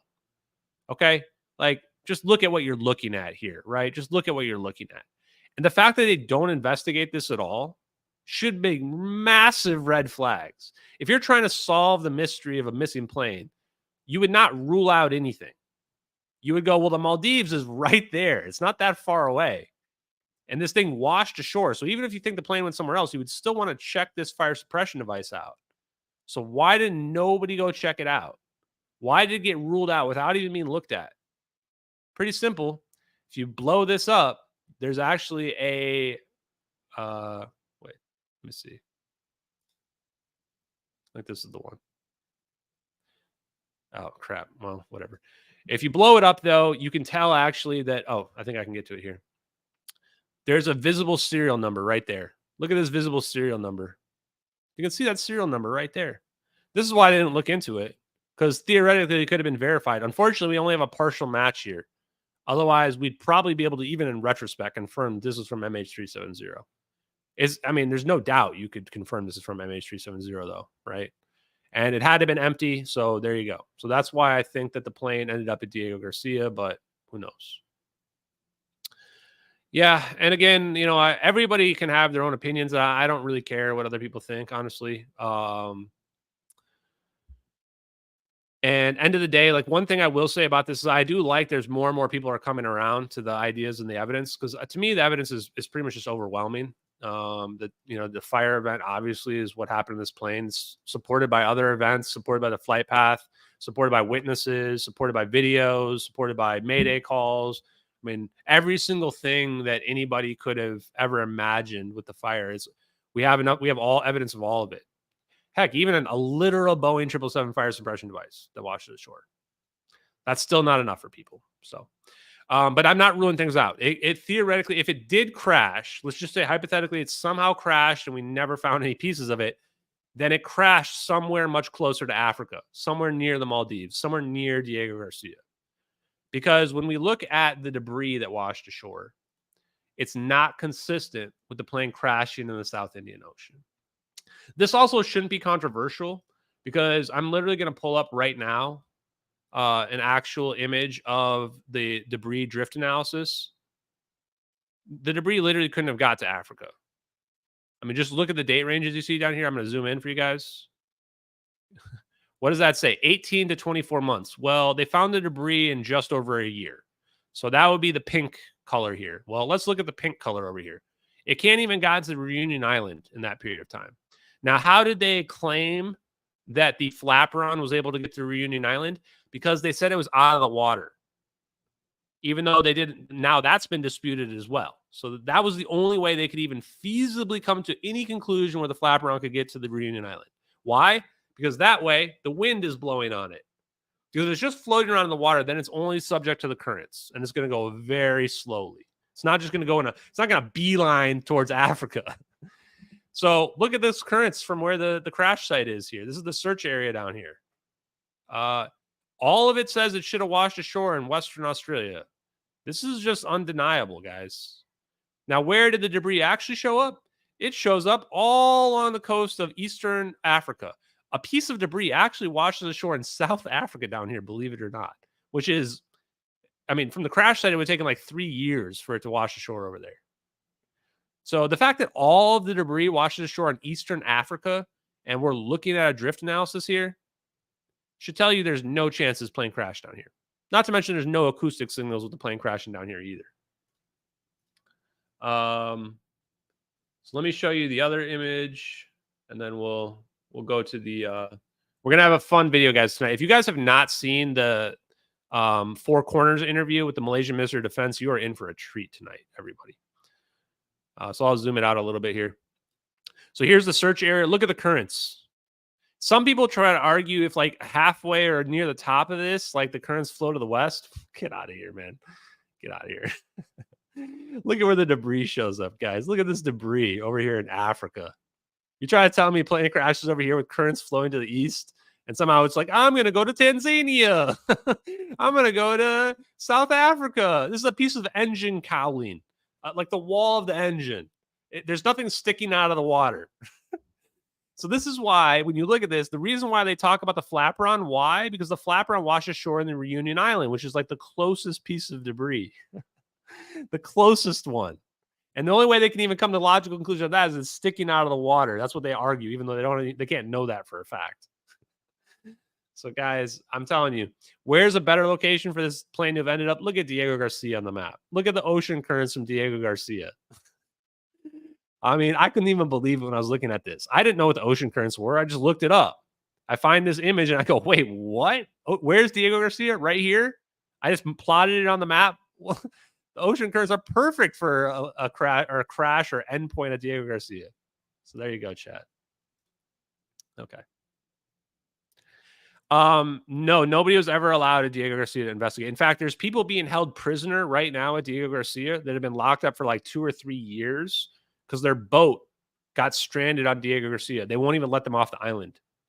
So just keep that in mind. There are refugees right now on Diego Garcia. They've been kept there for multiple years and they're not even allowed off. And they won't even let people go visit them to see their living conditions. The U.S. military said, no, the judges and the lawyers for the humanitarian crisis, you're not even allowed to come on the island to see their living conditions. What are we hiding there? And the part, I have some people say, I spent my time, I was in the military and I went to Diego Garcia and there's nothing there. I'm like, well, then you obviously don't know how compartmentalization works. Because even if you were on Diego Garcia, it does not mean that you would have seen all the secret stuff. This is why anybody who says that they were on Diego Garcia and there's nothing there, they don't know what they're talking about. They're either delusional or they're a liar. I don't know which. So don't ever come to me and say, I was at Diego Garcia and I know there's nothing there.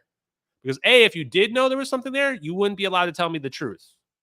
And B, you definitely don't have access to all the secret compartmentalized stuff that's there. I have a pretty good idea there must be something underground there. There's tens of millions of dollars of dredging contracts and advanced construction contracts. And labor is really cheap in Southeast Asia. So there you go, guys. Yeah, it's pretty damn sus if you ask me. Okay, any questions on the fire event before we move on? Questions about the case, or did I cover pretty much everything tonight around the fire event? Fire event, pretty much undeniable. I know I got into Ross Coulhart's head because I told Ross Coulhart, he and I had, let's say, a mixed relationship. He blocked me at one point in time, and then he unblocked me. And I think he unblocked me because of how much attention unblocking me was going to give. Because this is a guy who's out there saying that there's aliens and shit. And I'm showing him a video of orbs, and he's going, my intelligence sources say that can't be real, and that's not how it looks. Yeah, well, your intelligence sources are probably fucking lying to you, Ross. So anyway, what I told Ross was, when you find out that teleportation is possible, and this is what I told Ross Coulhart I in his replies. I never talked to him over the phone. He never would talk to me over the phone. I said, when you find teleportation is possible, please come back to these videos. That's what I told Ross Coulhart. And what I told him as well was, if you can't believe the videos are real, at least look into the fire event. That's what I told Ross Coulhart. At least, because it's a fire event. If you don't want to believe the videos are real, you don't want to believe we got aliens and orbs or whatever's going on, cool, I don't care. But at least realize that this was not a suicidal pilot. The pilot is a hero, and this was a fire emergency event going on. It's undeniable amount of evidence. So Ross Coulhart, on his reality check about MH370, he had Larry Vance, Larry Vance is a complete moron. Complete moron. I've never seen a guy get so flustered over just a softball interview as this Larry Vance guy got. And then he had Florence Tachangi on. Florence actually didn't even tell me that she was interviewing with Ross Coulhart. That's fine. I don't expect her to. I don't have those. I'm not the owner of the keeper of Florence Tachangi. But Larry Vance was like, I know this was a suicidal pilot. And it's like, well, what evidence? Oh, well, I inspected this flaperon and I was able to divine the intentions of the pilot. Like, this guy's a nut job. Florence Tachangi, but with respect to Ross Coulhart, you can find the reality check episode on Malaysian Airlines. He asks Larry Vance about the fire event, and Larry Vance completely dodges the question, won't even answer it. He says, well, what about the fire event that's been proposed? And Larry Vance just says, No, it couldn't have been.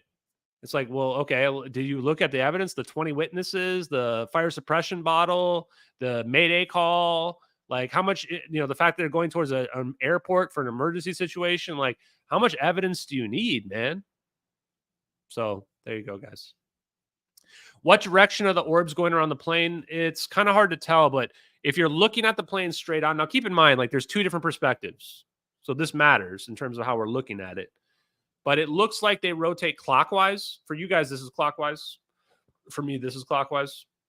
This is important because the right-hand rule in electrical engineering, if you use that as your magnetic vector potential, then the right-hand rule indicates the plane's going backwards. And that would indicate the plane's going backwards towards Diego Garcia to the west. So pretty big. Oh, I have this image of the, chat. I've got another image for us. Here you guys go. How did I not have this ready to go? I've never showed this, by the way, this image right here. So here's the fire suppression image. This is where it was found in the Maldives. Now, I'm guessing the reason why they had to ignore this is because it couldn't have drifted that far in just 2 weeks. In just 2 weeks, it's not going to drift from anywhere over here to the east. It's not going to drift from the South Indian Ocean. It had to have gone into the water near this island. That's probably why they didn't investigate it. Because 2 weeks seems like a long time, but in the ocean, it's not. So that's kind of crazy because that means that almost certainly the plane was over here at some point in time.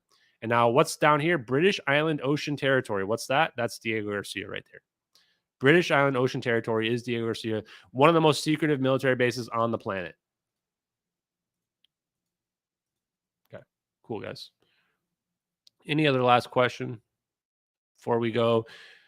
Yeah, SAIC is pretty spicy. There's a lot. So these are all defense contractors. Also, you guys don't realize there's a lot of just third-party defense contractors where like individuals like start their own companies and they sell stuff to defense companies as well. So there's so many defense contractors. The one I'm most afraid of, honestly, those are the people that are going to take me out if anybody. It's going to be the private military contractors, the PMCs. Yeah, there's a lot that are pretty sketchy, guys. Boeing has an advanced propulsion. Phantom Works is what it's called. Skunk works with Lockheed Martin. Battelle Institute. We already mentioned SAIC, Northrop Grumman. There's so many, frankly. And I do believe there's what's referred to as a legacy program. So when you guys watch the UFO hearings and stuff like that, and a lot of these UFO influencer people, they talk about this legacy program. What they mean when they say legacy program is they're talking about the fact that there is like third-party shell companies that do this research, and that's how the money flows. This is why the Pentagon can't pass an audit, because they just have companies within companies and the money flows through them. And therefore, there's no way to track it and audit it. This is how they operate. I actually made a post about this. And so these legacy programs is a very small number of people, and there's a high turnover in this group. And if you mess with these people, they'll just disappear you. They'll make you go away. And you would say, "Well, Ashton, why aren't you afraid?" I'm not completely unafraid, but I have been told by various contacts and sources that like there are people that want some of this information out. So I think that I'm in the middle of a tug of war battle. So hopefully the bad guys don't get too upset by this. Like, honestly, if people want me to stop talking about it, they probably should just call me up, man. I'm not like, completely unreasonable. I think this is kind of crazy, this technology, and pretty dangerous. So, all I want is a ScarJo clone. If you can teleport an airplane, you can presumably clone Scarlett Johansson, right? Seems pretty reasonable to me. Or at least $1 million or something, and I'll shut up, whatever. Is it just a coincidence Malcolm Bendel was doing his work in the Maldives? I think what the letter was trying to tell me was that about plasmoids, guys. So there's going to be more. I'm going to be posting more stuff about plasmoids. I found the papers on negative energy that we looked at last week from Davis and Pudoff. And from there, I found this guy, Frank Mead. And that's how I found out about, God, I can't believe it. So I found Frank Mead. I started Googling Frank Mead, and I find this old Reddit post. In fact, I might show it. Here it is. I should have it open right here. And from this old Reddit post, sorry, it's not there. I find out about more papers. And this is how I found out about the Kepler Institute, which I've been posting about, which I'm like, I might be like pushing it now because this Kepler Institute, I'm like, these people got some pretty crazy shit going on right here, this Kepler Institute. So here's the Kepler Institute, or this I just find this from Googling Frank Mead, the rabbit hole of Frank Mead, really randomly obscure Reddit post. Only 30 upvotes and 3 comments on some subreddit called Observing the Anomaly. Random subreddit as well. And it's like this guy was connected. I see the words Leonard, low energy nuclear reactions. That's cold fusion. Talking about George Miley, which I think he's some guy. And then Paul Murad. I've seen Paul Murad's name on a lot of these scientific papers as well. There's Eric Davis as well. And I'm like, holy shit. So I just started looking. And it's like, he spent his time at Edwards Air Force Base, really interesting base, only to get an advisor position at Kepler Aerospace, which has raised hundreds of millions in venture capital and allegedly commercializing advanced technology. When did this post get made?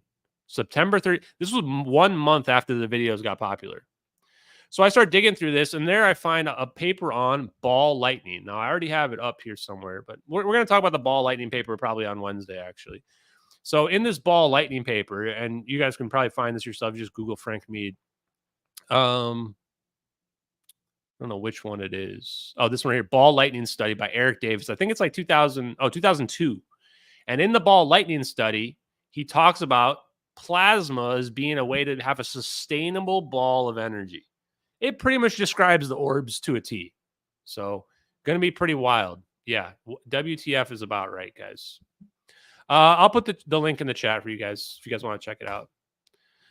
So this is part of the situation too, guys, where do I believe that the videos are real? Absolutely, I believe the videos are real. Why? Because the evidence, because all these scientific papers that are sitting out here, WTF is right. Why is there a ball lightning paper with Frank Mead listed as the responsible person? In fact, I am going to show it. So this is where, and like I've already decided that Eric Davis knows all about this shit. I decided that a long time ago. I saw way too many papers by Eric Davis. Oh, this is not even the right one. This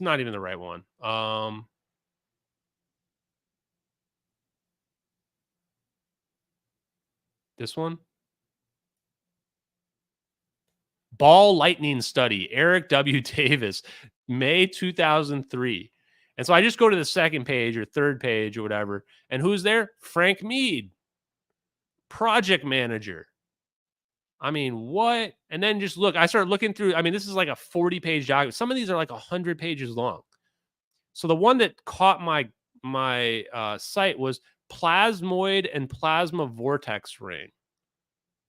Hello. These are ball lightning models. So I said, well, let's take a look at that one, right? Did I see something else about plasma? Page 10. Anyway, we're going to go over that in a little bit. But basically, it says that you can create stable plasma with it. And it goes through all of it right here. And look at this one. Plasmoid resonance models. Now look at, like, all these other paragraphs are like kind of just speculative. But then you get to the plasma one. And look how many dot points there are. It's like look how much he knows about the plasma stuff. It's like a huge amount. The other ones are like just a paragraph. The other ones are like, oh yeah, okay, and here's like 10 different ways it could be done and all the scientific papers to prove it. Same with this other plasmoid one. It's like I can just read between the lines, man. I can read between the lines. Okay. Yeah, so anyway, oh yeah, and there's Ryan. What up, Ryan? Yeah, Bingo is right. Bingo is his name. Oh. So there's nothing on this earth that can convince me this science is fake, because I already understand it to a degree that I know it's real beyond any shadow of a doubt. Free energy, I know that's real. People ask me like, Ashton, what about the ether tech stuff? What about your free energy device? Guys, I'm actually afraid to show the free energy device. That's the 100% truth. Okay.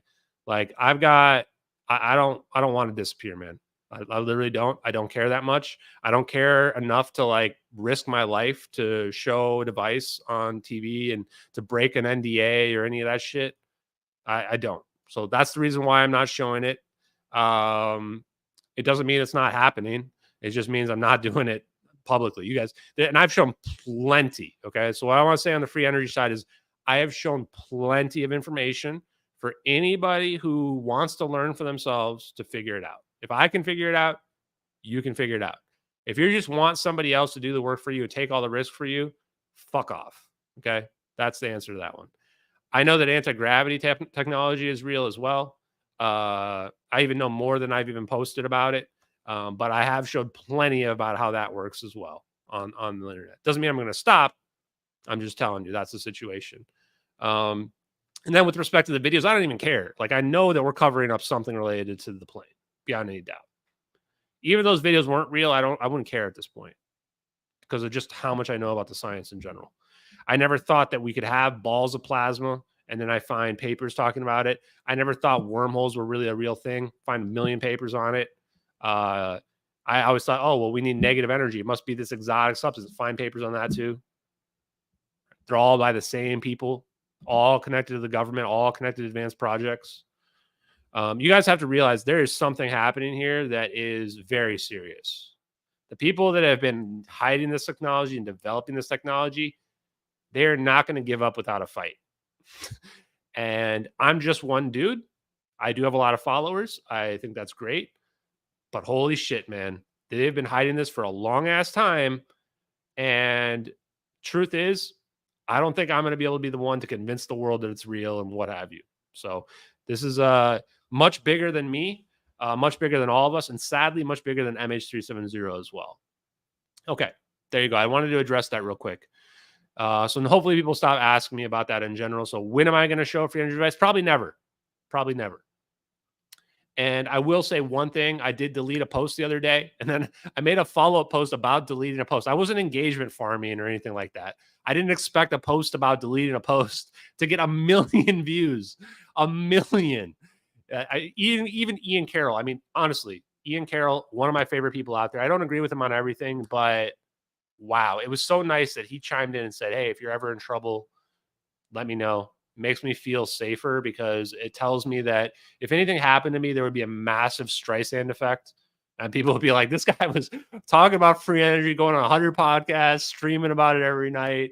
And then all of a sudden he just has a heart attack or something, right? Like, people would, like, my conspiracy followers would lose their minds. And so thank you guys very much. Thank you, Ian. Thank you, everybody else. I appreciate that. Okay. I deleted that post because it was borderline too much information. That's what I'll say. I know you guys can go find the post. Some people have posted it. So go for it. I mean, you're not going to be able to figure everything out, but there's a line where, like, I'm trying not to cross it because I want people to know that I appreciate national security, that I am a patriotic American, and that, if given the opportunity, like, I'll protect our interests as well. So there you go. That's the truth. Okay. And no, I wasn't overtly threatened or anything like that. Nobody told me, like, hey, delete that or you're going down. No. If that had happened to me, I might have said something. No. I just understand what's at play here, what the board looks like, what's going on with this. And you got to be somewhat careful, guys. Especially when all this stuff has been out there for so long. Like, a lot of the technology and the science, and like I showed you guys today with that other over Unity device. I mean, just real quick, guys. And then, sorry, I know I'm kind of delaying here on some of this, but I literally showed a device earlier today that is claiming to be over Unity from free energy, that's extracting energy from the vacuum, from the Kepler Institute, and that it has weight reduction, which is anti-gravity, and that it also has a cooling effect. Oh, and here's the Frank speech thing. Well, we missed it. We missed it live. I will post the Emerald clip tomorrow for you guys. I probably have it on my thing. Sorry, do I not have it up? I have too many links. Okay. I guess we're not going to show that right now. Anyway, the MEC device from Kepler Institute, you guys can find it in my Twitter post. So it shows extracting energy from the vacuum. It shows that that you can have mass reduction, and people ask me, like, why does this happen? The reason why there's mass reduction is because you're literally bending space-time. When you're sucking the energy out of there, there's a connection between energy and gravity. The energy levels that are out there, think of that as the baseline energy level. When you manipulate that baseline energy level, you're forcing gravity. You're creating a gravitational situation, which now is causing mass reduction on your object. And then why does it cool down? Why do the free energy devices, and their energy device must be really powerful in order to be able to have mass reduction of like 30% and to be able to cool the temperature by 10 degrees. So why is it cooling down? Because they're extracting energy out of the environment. Imagine if you suck all the heat out of a location. What's going to happen? That location is going to cool down. It's thermodynamics. So same concept with extracting the 0 point energy. You suck all the 0 point energy out, and you're going to have this cooling effect around here. This is why all of these things are connected. This is why people are like, why are you pushing on free energy? Well, because it's literally connected to making a wormhole and literally connected to warp drive. 0 point energy field is how gravity works. That explains all the concepts and explains dark energy. Explains everything. So, okay, guys. So if you just didn't miss what I just said there, so technically on the over unity stuff, it's still going on. I'm not going to be promoting it publicly as much as I was before on social media, but stuff's still happening behind the scenes. So there you guys go. Okay. Now let's go ahead and keep it rolling. Yeah, to Tesla's point, you are creating a gradient. So you can think of it as a pressure zone. It's all about pressure. You're creating a negative pressure zone or positive pressure zone if you're adding to it. I may not be saying that correctly, but the idea is that however you polarize the vacuum, so to speak, you're creating a zone there that is causing, what we would see as a gravity or anti-gravity type effect, depending on if it's a pull or a push. So there you go. Okay. Oh, I forgot to talk about the 2 Navy SEALs. Okay, very quickly. There were 2 Navy SEALs aboard the USS, the Maersk, Alabama, which was the Captain Phelps ship. There's a movie about that, both Tom Hanks in it. And they suspiciously ended up both overdosing and dying the same exact morning. The story makes no sense at all. Their family members are adamant that there's foul play at work. And there was a Russian article that came out right after the plane disappeared that claimed that those people were guarding some cargo that ended up getting onto MH370. And there actually was cargo that was added to the manifest after the plane took off, 89 kilograms. Nobody knows what's in it. So we don't know. I mean, this could be tied to the fire event, could have caused the fire. We really just don't know. But the Russians, that same report that said that those people were like killed for whatever reason, maybe they knew what the cargo was. Maybe they learned a little too much. Maybe they started talking. Who knows? Also said that the U.S. Navy took the plane, which is probably what actually happened. And it also said that the Chinese were planning on diverting the plane, which would indicate the Chinese were trying to, get the defectors that were on board that plane. So this could have been massive back and forth between the 3 major powers, Russia, China, and the United States. So there you go. Kind of wild, huh?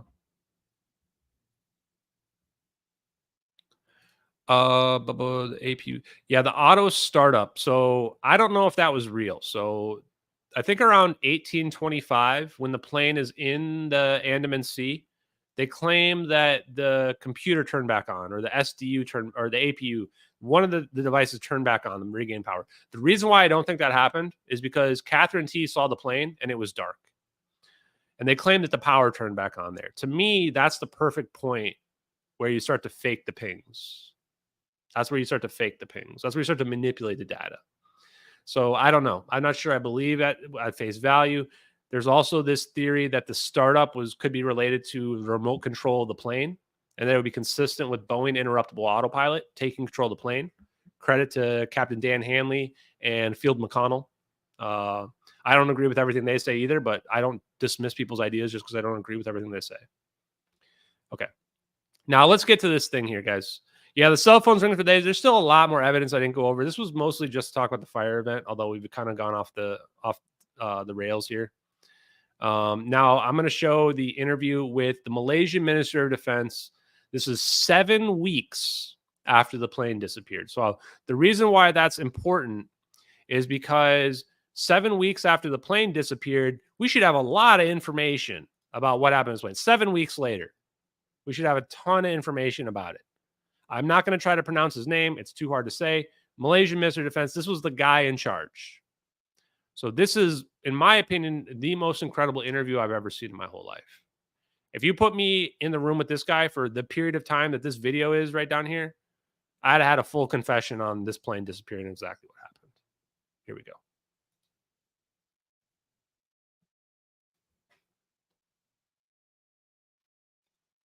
Minister, when did you become aware that MH370 was missing? Sometime that morning. What time? Does it matter? In a storytelling sense, yes. Yeah. But again, the timeline. We're not even 10 seconds in. The guy won't even answer the first question. What time were you made aware the plane disappears? Doesn't matter. Are you fucking kidding me, man? You already know it's going to be a shit show. It's like, why are you even doing this interview? Well, I'm pretty sure this is the only interview like this he ever did, too. I'd never found any others. If you can find more interviews that this guy did, let me know. Isn't it weird that the guy in charge did one interview 7 weeks after the plane disappeared and won't answer any questions about it? Yeah, this dude's beyond sketchy. will show. And I think when the inquiries actually take place, do you really think that Malaysia can hide the way? Do you really think Malaysia can hide? Like, why are you? It's like he's just got a guilty conscience, right? And like it's just spilling out. Do you think Malaysia can hide what would happen to this plane? Why are you saying this? Are you hiding something? It's like this is exactly if you're the police are talking to the criminal, like this is exactly how you'd expect him to act if he has a guilty conscience. Things have unfolded. Of course not. No. But that so isn't. Why don't we? This is not a controversial question. Sure, it's not. When you found out. And basically, it's not controversial, but I'm not going to answer it. we're trying to coordinate 26 countries for a search. Now, working into a deep sea search as we talk today, the last thing on my mind is trying to figure out what time that I got that information. Well, I'll put it to you like this: in a storytelling sense, for a documentary, Right. take us back to that day, March the Right. 8th. How were you informed that the plane had disappeared? There were phone calls, the DCA, and I'm. How are you informed that the plane is? There were phone calls. She's like, I'm not talking about the mode of communication. Like, who talked to you? What did they say? Right? Like, how could you couldn't? You have to be intentionally deceptive to not answer that question correctly. How are you informed? By courier.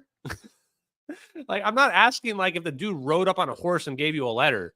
I want to know, like, who told you, when they told you. I want to know the details, right? In a way, quite fortunate that I'm also the Minister of Defense.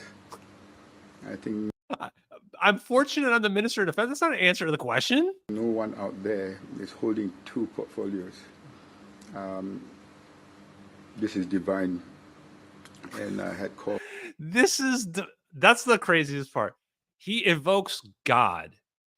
He says, this is divine. What is divine? Do you realize there's a plane missing with 239 people on board? And this is divine, he says? Can you imagine the backlash I would get if I said the MH370 investigation was divine even 10 years later? This guy's the guy who's in charge. He's just shitting on the legacy of the passengers. From the Air Force, so many lines of communication.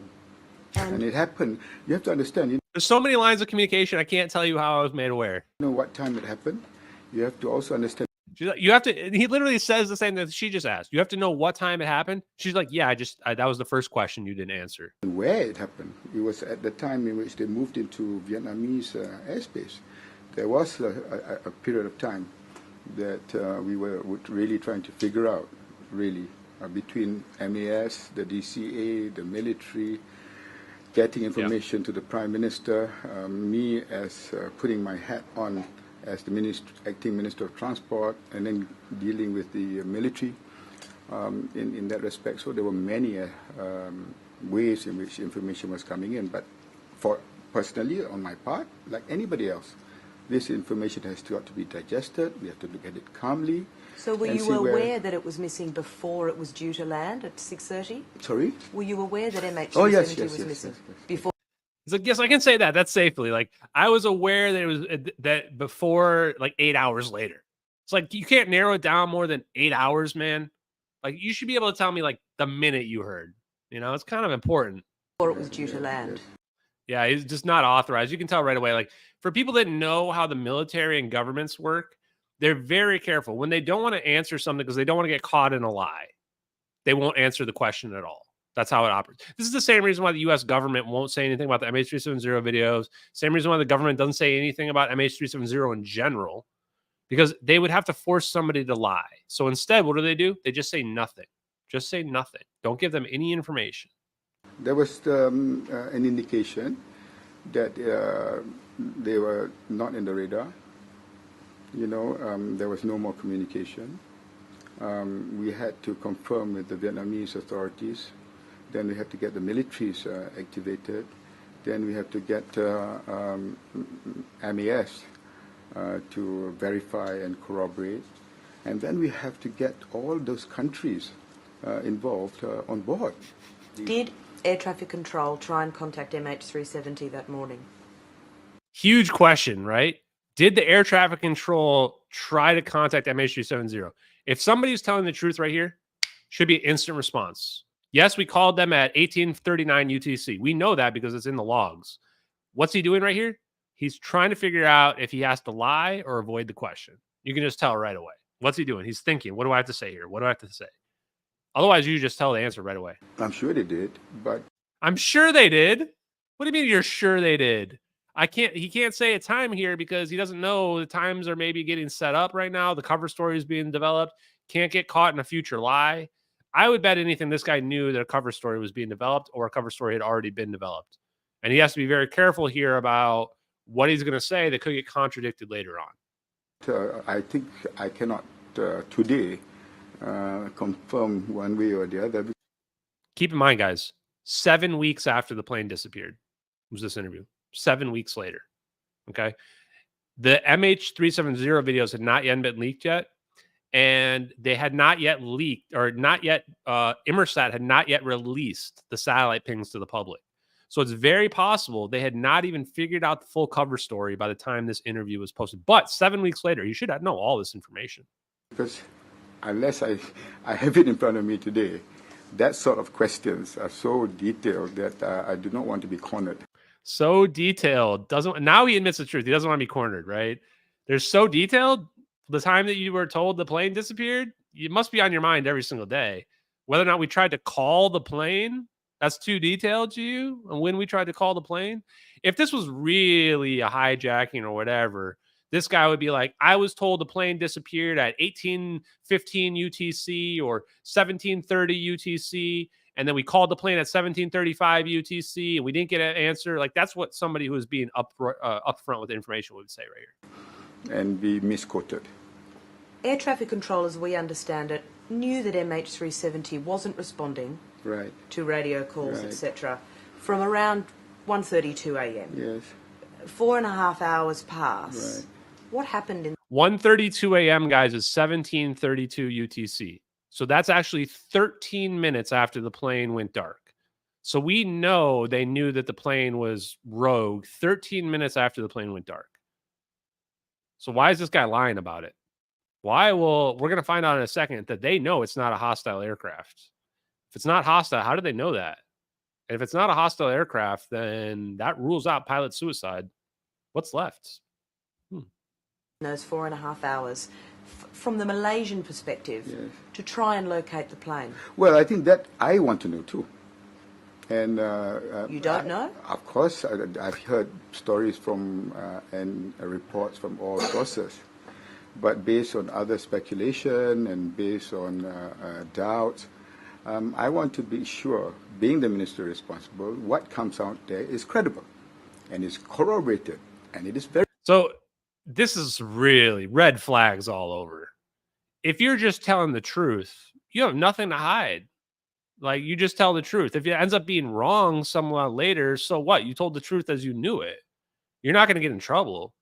He wants to make sure the information that gets out is credible. That's direct words from his mouth. What does that mean? That means he wants to come up with a lie that people will believe. That's what the information seems credible that comes out, right? What that's not something you're concerned about if it's 7 weeks later and you know exactly all the information that's out there. You just tell people what you know. Verified. Now, if there are areas that we can learn from this, I'll be the first to admit it. Well, you are the one who can verify and corroborate, and that is why I'm sitting with you. She's like, you're the one. You are the top dog. You're the number one guy here. Like, you're the one who knows it all. Why are you not telling the answer? And I will answer with the panel. I will answer with a panel? What? You're the number one guy. You're the guy who should be answering the question, not a panel. We don't need your lawyers here. We just need you to tell the truth. Of experts, because they will be asking not speculative questions. They will be asking whether standard operating procedures have been followed, international standards of civil aviation codes have been followed, and that will come up. Will you confirm and whether... I'm quite confident of that. Will you confirm how many times DCA and Air Traffic Control tried to contact MH370? Well, you have to actually get the DCA to do it, not today. I mean... Wow. They called twice. They only tried twice. How do we know that? Because on May 27th, weeks after this interview, Inmarsat released the raw data. And in the raw data, we see 2 phone calls. One at 1840 UTC and one, I believe, at 2313 UTC. Why is that important? Because the time in between those phone calls is 10 rows on an Excel spreadsheet. Why did they only call twice? I don't even think they did only call twice. I bet they called more than that, and I think that the communications have been classified and covered up. And I think Inmarsat can just delete those rows off the Excel spreadsheet, and that's it. They never existed. So why is he dodging the question right here? Because he doesn't know what Inmarsat's going to release to the public. And Inmarsat releasing some of the public could rule out what he says right here. So he's got to be very careful about not answering the question about the phone calls. Give you time to find out, because I'm not... These questions were not given to me in advance. You know, there are 1,000,001 questions out there that have been so detailed. I don't think we can answer it. So he didn't get the questions ahead of time. It's good to know. So we know that we're getting like unfiltered responses here. In this. So it explains why he's so scared here, because he has to come up with the answers on his own. This is why he's sweating so hard. Interview that we have today. I'm not being defensive. I've got nothing. Okay, guys, just for the record, anytime anyone says you're not being defensive, you are being defensive. Like, that's something you should never, ever have to say ever. If you're not being defensive, you never have to say you're not being defensive, because it comes off as not defensive. The only time you have to say I'm not being defensive is when you are being defensive. And he 100% is being defensive. Really to avoid, because what we have done since the beginning, everybody actually that I've spoken to, including leaders from nations that have got a longer history of aviation history, and said that this is something that is baffling to all. Baffling, yes. You as Minister for Defence then, and this... I love Caro. Caro's the interviewer here from Australia. I've already said I would marry her. She never responded back to me, though. I just love how upset she gets here, and she does not let him off the hook. She just nails him. Should not be controversial. And for some reason, guys, like maybe I'm sapiosexual. Is that what it's called? When you're into people who are smart. But she's really smart. I love her. This is really a key point here, and it was in my list of questions. MH370 flew through multiple military radar zones. Right. Did the Malaysian military detect MH370 in real time? We detected an airline. But she's like, this is not controversial at all. Did you detect the plane? We detected an airline. Like, you can't even answer that, man. Come on, bro. I think we've gone on record to say that it was not identified at that time as MH370. But an aircraft unidentified. I think we've got on the record to say that it's not MH370. Well, how about you just tell us what you know instead of what has been made publicly available? Identified was detected that morning. That came out. I've said that at the beginning. And I think that's confirmed by the Prime Minister too. What did the military do when it was detected? Well, I mean, it is an airline that came from our airspace. It's a commercial airline, and the military has actually said that they... How do you know it was a commercial airliner if it was undetected, if we didn't have a detection mechanism on it? We somehow magically knew it was a commercial airliner. Interesting. Didn't consider it as a hostile. We knew it wasn't hostile? He just said we didn't consider it as hostile. So you've got a rogue Boeing 777 flying over your country, not giving off a transponder, and you know it's not hostile? How do you know it's not hostile? What do you guys think? How does somebody know a plane's not hostile when you don't have any remote capabilities to be able to detect that? How would you be able to tell a plane's not hostile? I know how I would. Call him up on the phone. Why didn't he answer the question about the phone call before? Maybe because they had communication with the plane. They knew it was an emergency event. They knew the plane wasn't hostile. They knew it was an airline. They knew exactly what that plane was doing. They just had to lie about it. Why? Because they had to develop a different story. They had to develop a story of a rogue pilot flying into the South Indian Ocean. Aircraft. Why? What were they relying on to come to the conclusion that it wasn't hostile? See how smart she is? So she can tell he's lying. She goes, "How do you know it's not hostile? Why? What are you depending that on? Because you didn't tell us any data that would lead us to believe that you knew it wasn't hostile." Let's see how he answers. By the officer that was in charge of it. And like I said earlier, there was an inquiry under the Royal Military Air Force. That will come out too. So basically no answer. Basically it will come out. And then he gives you this shit-eating grin right here. That's a liar, my friends. That's a liar right there. I play a lot of poker. If this guy's playing against me and this is what his face looks like when he puts the money in, yeah, I can tell that something is way wrong. So who was on duty? How many people? There it is. That was the look I was looking for. Did you see that look, chat? Air Force. That will come out too. Ready for it? Oh, got him. Got him. Who is he looking at right here? That's what the world wants to know. Who is he looking at right there? With that smile. Oh, boy. Yeah, someone is going, "You shut the hell up or you are getting a bullet." So who was on duty? How many people? Well, I mean, these sort of questions, like I said, is not going to get us very far. Well, what we're trying to understand is I don't understand the level of knowledge. These questions are not going to get us very far. She's asking like all the basic questions you would ask in an investigation. And surveillance. Right, but you need the experts. You know, like I said, we are talking about going through multiple countries' military airspace. You need to talk to every single country out there about their military capability. This is a good point. They never talk to the other countries. He says you need to talk to the other countries. There's 3 other countries that saw this plane on radar: Indonesia, Thailand, and India. We have proof that they're all in range. None of them have ever spoken up. What's the reason for that? This is 7 weeks later. Shouldn't you have contacted those other countries and said, "Hey, what did you see?" None of those countries have ever spoken up publicly. Someone explain that. Give me the logical reason for that. If that's the line of questioning that you want to ask about Malaysia. What is more important is for us to actually understand how we looked at moving from the South China Sea to the Straits of Malacca, what happened, and can we just agree that those sort of details are going to come out anyway. I don't think it's... Spoiler alert, it's 10 years later, the details never came out. So controversial that it's going to be something that will impact so much on what we are investigating. In hindsight, is that unfortunate that the decision was made, it wasn't hostile?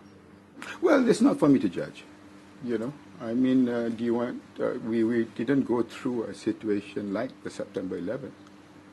Americans were not prepared then. God, the fact that he brings up 9/11 right here is so disgusting as an American. Why are you bringing up 9/11 at all, bro? And I get it. He's trying to say that we're not trying to make an argument of like, we're not afraid of terrorists attacking us. You're not.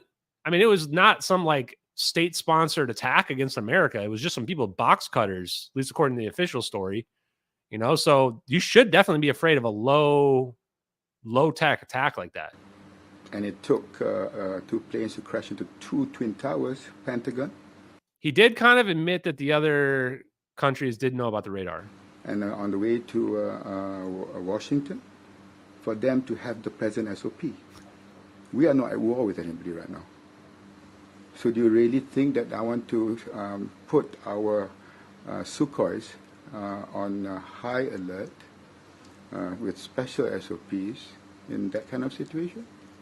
But why not send the jets up if you have conceded earlier that you knew very early in the morning the plane was missing? There was 4.5 hours time in which to respond and find out. It was not hostile, it was commercial, it was from our airspace, we're not at war with anybody. Said it wasn't hostile. It's a commercial airliner in our airspace. How do you know all that, sir? When did you try to call the plane? Oh, I can't answer that question. If they did go up, in hindsight, would you agree that we wouldn't be in the situation we are now, which is... He is alive, I believe. I don't think 7 weeks of so. I searching don't think that's billions of speculative. dollars. Even if we send it back, are you going to say that we're going to shoot it down? Well, you said that, not me. No, I'm asking you. He's asking her if they should shoot down the plane? I could not So possibly what's answer the, that. if you're not going to shoot it down, what's the point of sending it up? To see where it's going. I can't believe he fell into that trap. What's the point of sending the plane up if you're not going to shoot down the commercial aircraft to see where it's going? You fucking idiots. I mean, he fell into that trap like crazy. Yeah, is this real life? Exactly. I mean, you could play this on SNL. You could just play this whole thing on SNL and it would just be a skit and nobody would be able to tell that it was even supposed to be serious. Well, to see it going, you need a fighter for that? If we're talking about military procedures. Look at him panic right now. Yes. And if I did shoot it down, you'll be the first to say, how can you shoot down a commercial airline with 14... He's the only one talking about shooting down aircrafts. He told us it's not hostile. So why is he talking about shooting down airplanes? nationals, half of them Chinese. I'll be in a worse position probably. Why shoot it down, though, if it's not hostile? Well, the Americans would. The Americans would? Oh my God, chat. That the Americans would shoot down the plane? I mean, is he just telling us what went down with this plane right now? Like, this is the part where I'm like, I'm taking notes. Like, what? This is like, are you saying that the Americans destroyed this plane or did something with this plane, sir? Like, this is what I'm telling you, man. I would have a full confession on this guy, 100%. The Americans would. I'm gonna play it one more time. Just incredible. Be in a worse position probably. Why shoot it down, though, if it's not hostile? Well, the Americans would. Did You see him look over again? You see him look over again? This is the sketchiest shit. Like, did he just admit it? Like, did he just admit that what went down right there? It's like the only worst thing he probably could have said is that 3 orbs teleported the plane away and the Americans did it. That was the only possible worst thing you could say. He's definitely slipping right here. DCA contact the military that morning? Yes, they did. What time? You have to ask the DCA. And it will come out, the details. I think this the dates, because I do not want to be trapped by, from my experience in the last 4 weeks, by dates, by numbers, by names, by rank. An approximation. I don't want to be trapped by dates and numbers and by ranks. Like, he starts admitting the truth. Like, he doesn't want to get caught in a lie. Well, we'll give you the details, Carol, if you want. I can get confirmation. We'll give you the details for your documentary. It has been reported, and obviously. once it is confirmed by DCA, once it's been verified, I don't think this is something that I can confirm it today because I don't have it in front of me. But we'll give it. I might clip the Americans would thing, but it doesn't have the same gravitas until you watch the whole thing leading up to it. Because he's just lying the whole time. And then he just starts going off the rails. To you before your documentary airs. I'm not asking for an exact time. I'm asking now, during this interview. What's his background? This is just the guy in charge, the Minister of Defense of Malaysia. Not anything important, just the #1 guy in charge. At around what time did the DCA contact the military and alert the military that there was a plane missing? I love all the people that haven't seen this video before. I should probably watch this video every few months because it's just absolutely insane. It's just so fucking insane. I can't believe that people didn't make more of this video. Like, this is the craziest shit. If you go watch, if you read the comments on this video, and I don't have the YouTube link handy right now because I have it downloaded, but all the comments are like, why is he smiling? This is terrible. I hate this guy. Like, it's crazy. Like, this guy should have been memed to death. Confirm that. I don't have the details with me today. Was it before 6:30 a.m.? I'll confirm that too, because I do not want to say something and then on record and then find out to be not the case. He just tells the truth right there. I don't want to say anything on record and find out that it's not the case. Dude, 7 weeks later, you don't have your ducks in a row here? Like, what the hell? What did he think this interview was going to be? That's the thing I can't figure out. Like, what did he think? He went into this interview cold without any cover story or anything, just to get destroyed? Do you agree that the military detected MH370 in real time? They detected an aircraft, a commercial aircraft. What did the radar show? It showed... He's like, what do I say here? What does the radar show? In his mind, he's thinking fire, fire, fire, fire. And I was going, not an emergency. an aircraft that was... The line is so bad. Like, you can just tell he's trying to come up with something that he could say right here. commercial. That's it. I think he said commercial like 3 times right there. That's it. Just detected a commercial aircraft. Aircraft that's commercial. That's what we detected. It's a blip.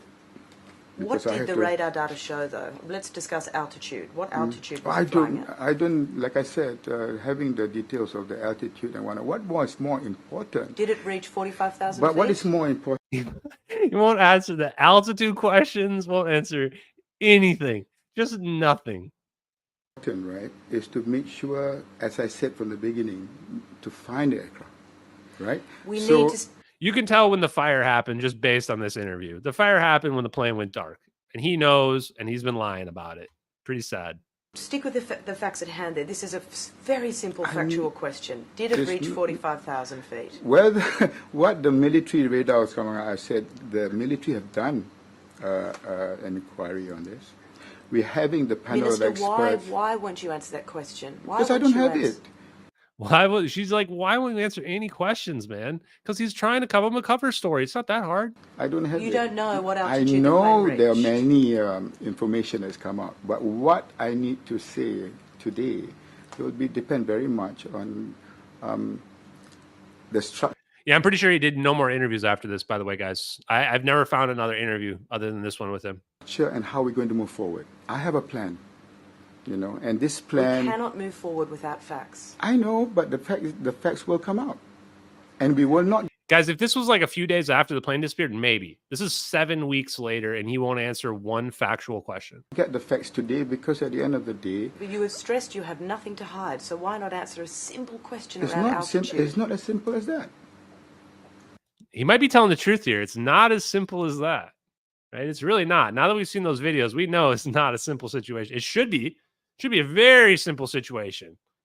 I mean, there's a plane missing, right? Why? Well, because we have put structures in place where the NTSB, the AIB have all agreed to come on board.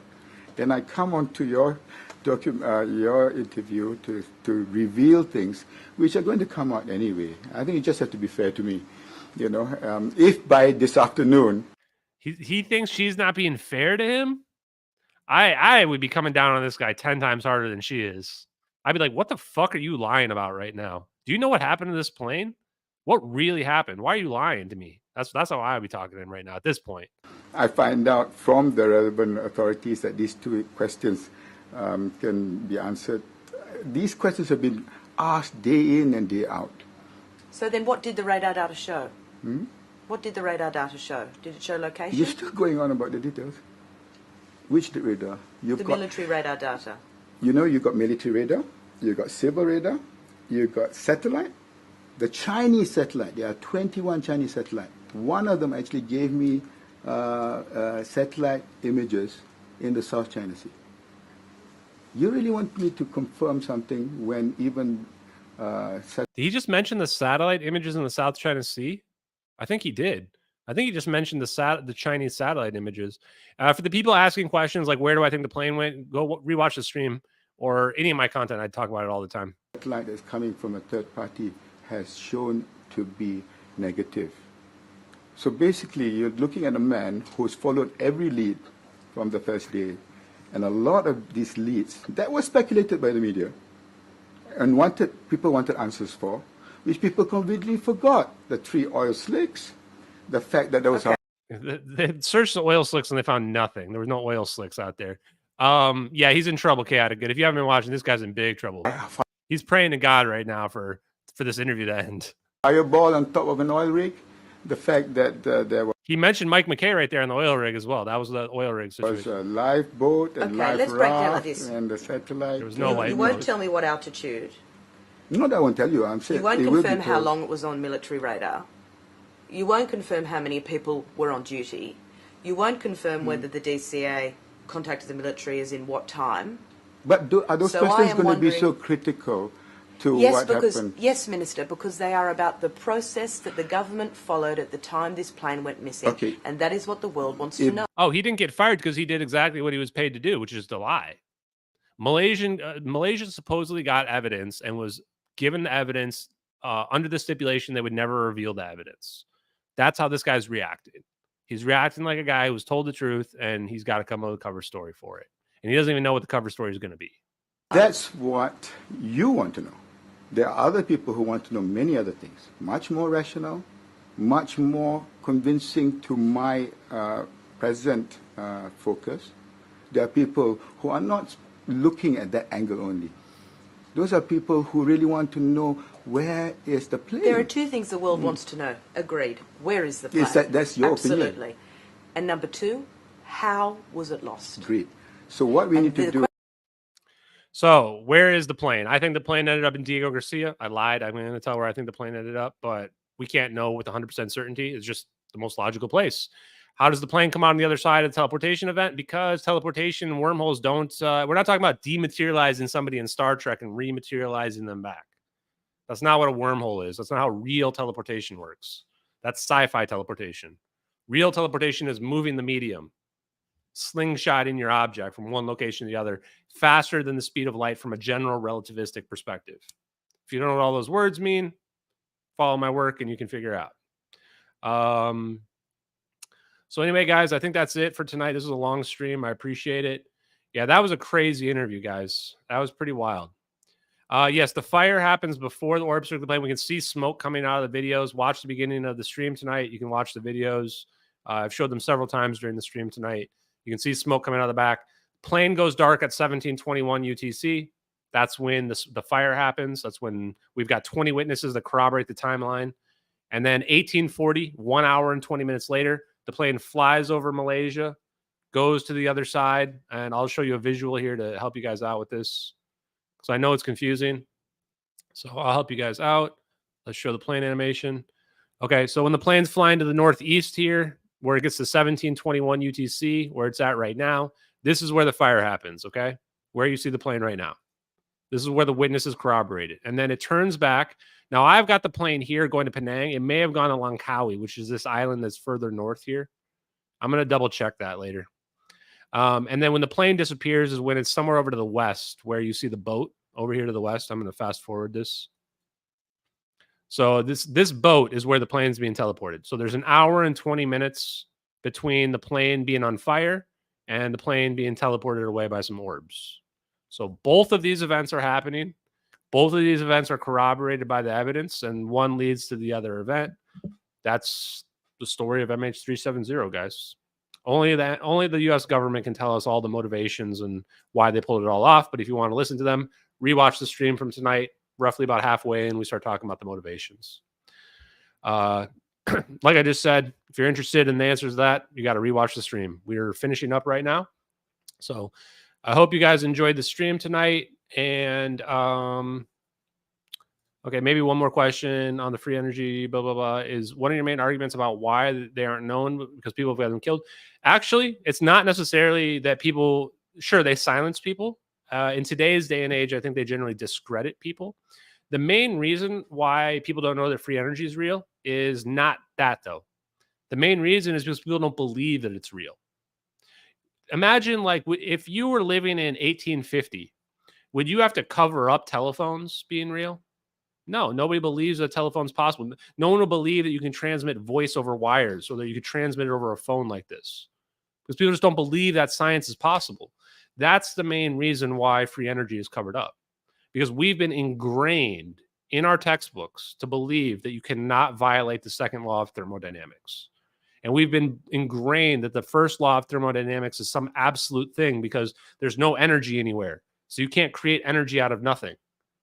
But What if there's just no energy everywhere? What if there is energy everywhere and we can extract that energy?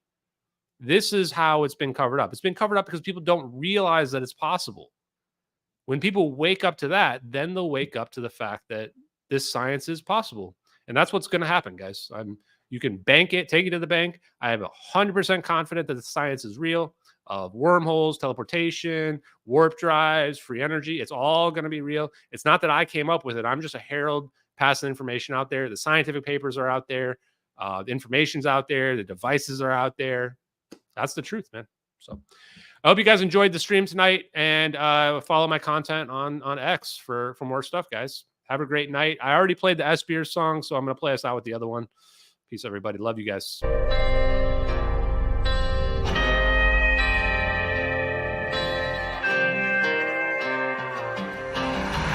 In the fields where the skies are wide, talking about a journey through the cosmic ride. Einstein and Thorne, they set the stage for a trip through time across the space age. Wormholes connect distant points in space, traversable paths to a far-off place. No black holes pull, no crushing weight, just a cosmic tunnel to a distant gate. Talking wormholes, stargates, negative energy, travel through the cosmos, it's our destiny. MH370, where did it go?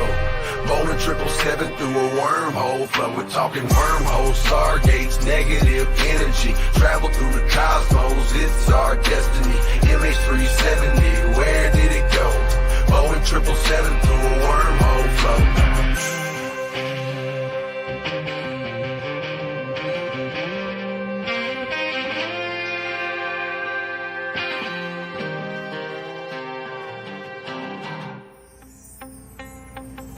Exotic matter, negative energy's the key to stabilize the wormhole for you and me. Quantum vacuum squeezed so tight, creating conditions for this wondrous flight. Static fields and lasers in the lab they play, generating forces in a new kind of way. Gravitational squeezing, Casimir's force, negative zones we need to stay the course. Talking wormholes, stargates, negative energy, travel through the cosmos, it's our destiny. MH370, where did it go? Boeing 777 through a wormhole flow. Thin shell formalism plates so fine, spherical geometry we realign. Energy conditions that we must defy. For a stable wormhole, let's give it a try.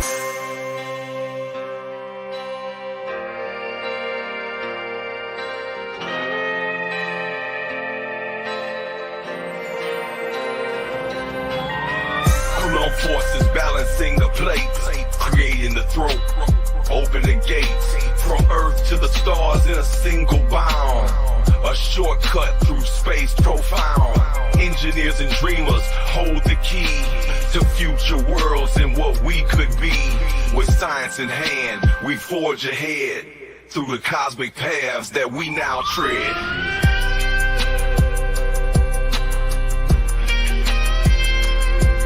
Talking wormholes, stargates, negative energy, travel through the cosmos, it's our destiny. MH370, where did it go? Boeing 777 through a wormhole flow. From the fields to the stars, we break the chains. Understanding the universe, we make the gains. Lil Hula Crunk shines, bringing truth to light. Through his music, we'll explore the night with wormholes and stars.